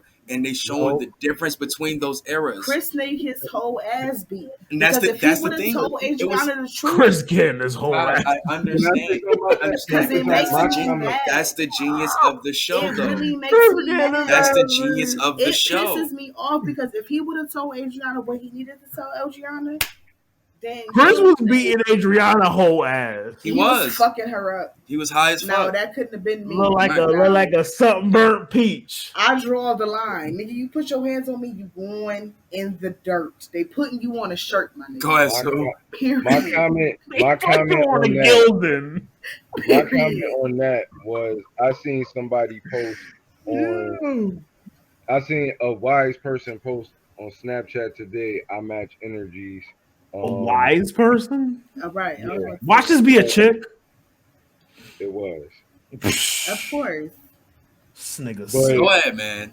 But at the same time, they was mutual. They was mutual. Now, what Arri was saying was like he's the new. Did you ever see that TikTok where my grandmother fall in the shower? Charlotte takes a tumble. Oh, Los, I didn't know you were a Batman fan. Los, are you okay? How you wear the Jurassic Park with the Batman? You sure? That's like you wear the Jurassic Park with the Batman. That's kind of sick. I'm not gonna lie. I'm gonna go make me a burger. That's a fact. I need some of them cookies. Wow. But what I was saying was, I'm about to fuck that pizza. What I was saying was, Arri said that what's his name? Chris is a new school. Chris is a new school, but he was so used to the old school. He was doing it so much like Tony. He was like he was caught in between. No, you know what? Not even caught in between. He was so caught in that way. What? He No, wasn't what's really so, new. no. Think about it, because listen, these niggas wasn't taking drugs and shit like that. What saying is right though, because he wanted to be so much like Tony that but he couldn't live up to it though. Just chill. Not What even Sue was that he saying couldn't is that he was so focused on how Tony was doing things that he was trying to replicate, but he couldn't replicate because Adriana at the end of the day was a force on her own. Yeah, she wasn't Carmella. Right. She wasn't like real submissive. She wanted to know what the fuck I think that was a scene too where she was like, yo, I'm not like Carmella. Yeah, because that would have been me. I'm not fucking Carmella, nigga. What's going on? I agree with you on that. Well, let's just say that we all do agree that it was a very toxic relationship. It was disgusting. So with toxic relationships, it's usually both parties adding into it. I'm gonna step away and get a chicken. But on that note, let's get to the waves, man. Lo's gonna be back. Let's get to the waves. We had 246. I'm gonna get my joint queued up. Whew. That motherfucking I'm sorry. Do it count if y'all did the wave of the week already? Like if I picked a wave of the week, bro, pick a wave, bro. Shut the fuck up. Did you pick a wave of the week? Okay. What? Let's see. My joint. I think I'm gonna pick. I'm gonna go with "Record Me, Baby" by Jim Jones off the new We Set the Trends. Yikes. Gangsta Grills. We got the waves, bro. Get your wave ready. I'm going with Jim Jones, "Record Me, Baby." Jim Jones featuring Ball, Greazy, and Fivio Foreign off the new Gangsta Grills We Set the Trends mixtape / album, whatever you want to call it. It's dope as fuck, bro. Fire, bro. Jim doing drill music. Promotion page coming soon. Get your buyers off promotions. And you can also vote for who had the best. If you comment right now, whoever comments right now can get their wave of the week request in for next week. Bro, as many fucking... I've been trying to play some like local joints. some local. Oh my god, y'all! I had a wonderful night, y'all. I had a wonderful ass night. Wait, what the fuck? Who's playing what? Arri about to play his shit. I just realized he wasn't there anymore. Record me, baby. I mean, Los, if you got your shit queued up, you can play yours. I do not have my shit queued up, but I do will. not have mine queued up. Well, this can be like, what did you did today? Oh, I almost fell. Yes. I'm about to play. I almost fell. I'm about to play Jack James Until the End of Time. He remade the JT Until the End of Time. Is that right? Yeah. You know, it's a hard track to go up against. He cooked food. He cooked food. Let me hear it, because you know R&B is my thing. So go ahead. He cooked food. You know Loso fake deep on the low.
Huh? If you could you could hear.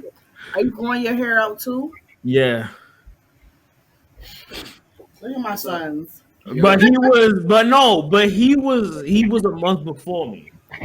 It's okay. If y'all want to be like, he got that Caribbean. You got that, big, you know what I'm saying? Big Dollar Gang. He got Big that, Bang he got that island. Yeah, I said I was gonna grow my hair out. You gonna stop posting them plates on IG? I was talking about my plate. You gonna stop posting them plates on IG?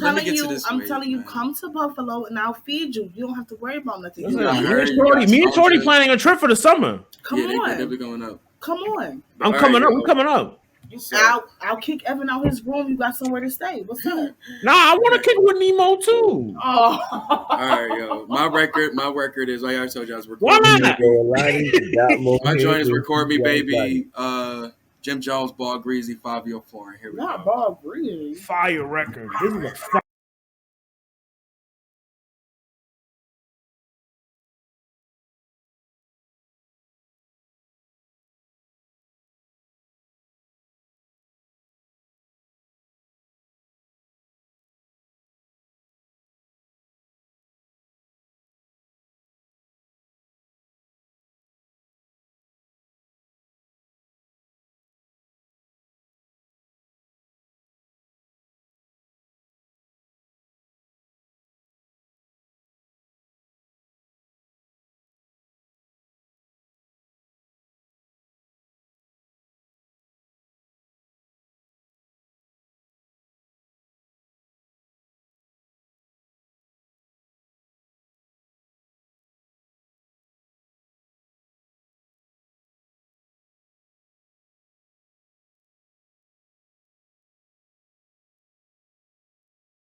To the situation pisses me off. See, now you see why I said there's a slight difference between her and the Adele album? Can't read the mic. Because if you play that Adele album, she gonna fuck with it. I mean, I don't know. Gino, drunk ass, was getting all super like Umar when I said I like the Adele album and shit. I love Adele. Oh, he tried. You know what I'm saying? You was in Kang court. Nigga was drinking some like I'm not gonna play Asian my market wave, liquor and shit. This nigga was in Kang court. I feel you. I'm not gonna play them. My current wave is fucking Boyz II Men, Doing Just Fine. That's well, go ahead, play that. That's your wave of the week. No. I'm not gonna play him because I want Daniel to play his waves, and then you know what it is. Because I'm trying to watch Euphoria episode 2, season 2. I'm trying to watch episode 2, season 1. You need to get into it, nigga, because it gets deep. But Boyz II Men, Doing Just Fine is one of mine, and then Raphael Sadiq. Ask of You is my shit. I still fuck with Tony. And an honorable mention is Raphael Sadiq and D'Angelo, You Should Be Here. That's my shit. Yo, Ty would fuck with a Terry Lewis and Jimmy Jam playlist. Why you gotta be D'Angelo so you want to play the guitar? Didn't I tell you I'm trying to channel? Don't touch my fucking guitar. I told you. Ty, you gotta make a Terry Lewis and Jimmy Jam playlist. I got you. We can collab on. We could do that. Here's the thing: Arri held my guitar for hostage for like 2 years. But now I got everything I need to learn now. Shout out Starkey Love One playlists on YouTube. Don't shout. Nah, look at Guns and Butter playlist for P. Those are my 3 top right now. Like if you're in the car with me, you're gonna hear one of those. Swear to God. Boys to Men is my shit. Philly zone. Nigga, but let's get into the drink. Go ahead, I did the 3-hour mark. But look what I did. I kind of got 2. Now you got 1. Word. You got 1. Euphoria came on at 9 o'clock. And we about to be at the 3-hour mark. So and we some talking about niggas, Los. Yeah, are though. I keep telling you. Yeah. But this was some good conversations though. I'm here now. We got blunts. We got bottles. We got bitches. Hey yo, respect women. Nah, for real, because you already know who on this podcast tonight, Bucko. We ain't talking about this you. All old stuff. Yeah, I know. I'd rather go. Because there's only bosses on this podcast. Yeah, we can get as nasty as you want on this motherfucker tonight, Bucko. I was already listening. Cleo Soul. Sue, fight back. Nobody. Fight back, bro. No, I wasn't talking about nobody in general, so where I gotta fight back. These chicken wings are so fucking good, yo. Them Taco Bell wings? No, because we in Big Buff City. I tried them KFC plant-based. I tried them KFC plant nuggets. Are you gonna come up for the summer? That ass, yeah. Me and Shorty. Okay, come on. She got a friend out there. I'm sending my son to. I got you with the gym stakeout plug too. Don't nobody want no fucking gym stakeout. You're not about to do my boy like that. You know I get the fresh shit. You're not about to do my boy like that. No, my cousin on Amazon got the fresh shit. I don't give a fuck about that. To the steak. No, we gonna take him to the spot, but I can get my boy some free. I need to try Lenova's just once. Ooh, you got it. Yeah, we got you. That's off cam.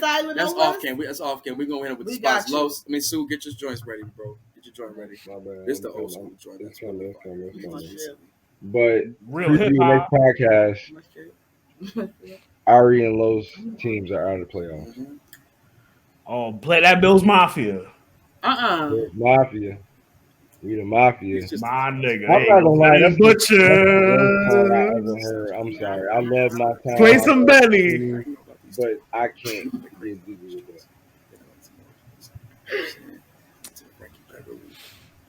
Go ahead, Sue. Go ahead, play your joint. I'm trying to find one. I'm trying to say. You shouldn't have played Bills Mafia. Hell no. I mean, the Benny one. The Benny one. That's how you eat a buffalo wing. To the grizzle. So Kai likes drums. I do. I'm not a flats bitch at all. I might start Insecure while I'm on this new show wave. You haven't started Insecure? Off cam time. But how long we gotta wait till we get off cam? So they'll hurry the fuck up. My bad. I gotta plug my charger. Nigga. I need another drink. Nah, but all this out the refrigerator. Cause this is crazy. Dude, play that Benny, man. All this talk about crunk music. I had to let y'all know crunk ain't dead. Oh, Duke Deuce. It's some Duke Deuce, but it's some inspirational shit at the end of the day. It's made with y'all by Isiah Rashad. Hey. Ooh, the house is burning. Go get that. Yo.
I like rap. I don't like hard rap. Like I'm not in the streets. Like if you give me my choice, I will listen to Anita Baker on any day. I told y'all that the West Side Gun sound like a vibrator, right? I can't I like that shit, but we love R&B, bro. I have never listened to one Griselda track ever in life. Arri, put her on, man. Yeah, Look, Griselda playlist coming soon. I tried, bro. Griselda playlist, get your bars off. Griselda playlist coming soon. It's really not for me. I'm not even that type of grown ass adult. Like all of that gunshot siren we shit. We know women that like that shit, but I'm not one of those. Like I listen to Raphael speak every day. Follow me at King Cap. No. You already know, 29 on Twitter. Follow me at Arri Stocks on everything, man. It is 3 hours and 6 minutes. I mean, that's IG, not Twitter. That's we IG. We gonna get this time shit right for y'all, man. But the content is beautiful. I can't help it. We gonna shorten it up for y'all. Facts, man. Nah, we had a healthy convo, a healthy Hove convo. No dick eating, none of that. I'm leaving the rest of it. But yeah, we not Hove. We not Hove. On that note, man, Get Your Bars Off podcast. You know where to follow us, man. We put it right up for y'all. Oh shit, damn it, fuck. Right there at the bottom. Right there, you see it. For the video people, for the audio people, follow us on YouTube at Get Your Bars Off Podcast, Spotify, and all streaming platforms at Get Your Bars Off Podcast, Twitter, Get Your Bars Off Pod, and Apple at Get Your Bars Off Podcast, man. Stay homie, you sick. Come over if you're sick. Please sit down. Don't, because you didn't even get your second shot. So what the fuck?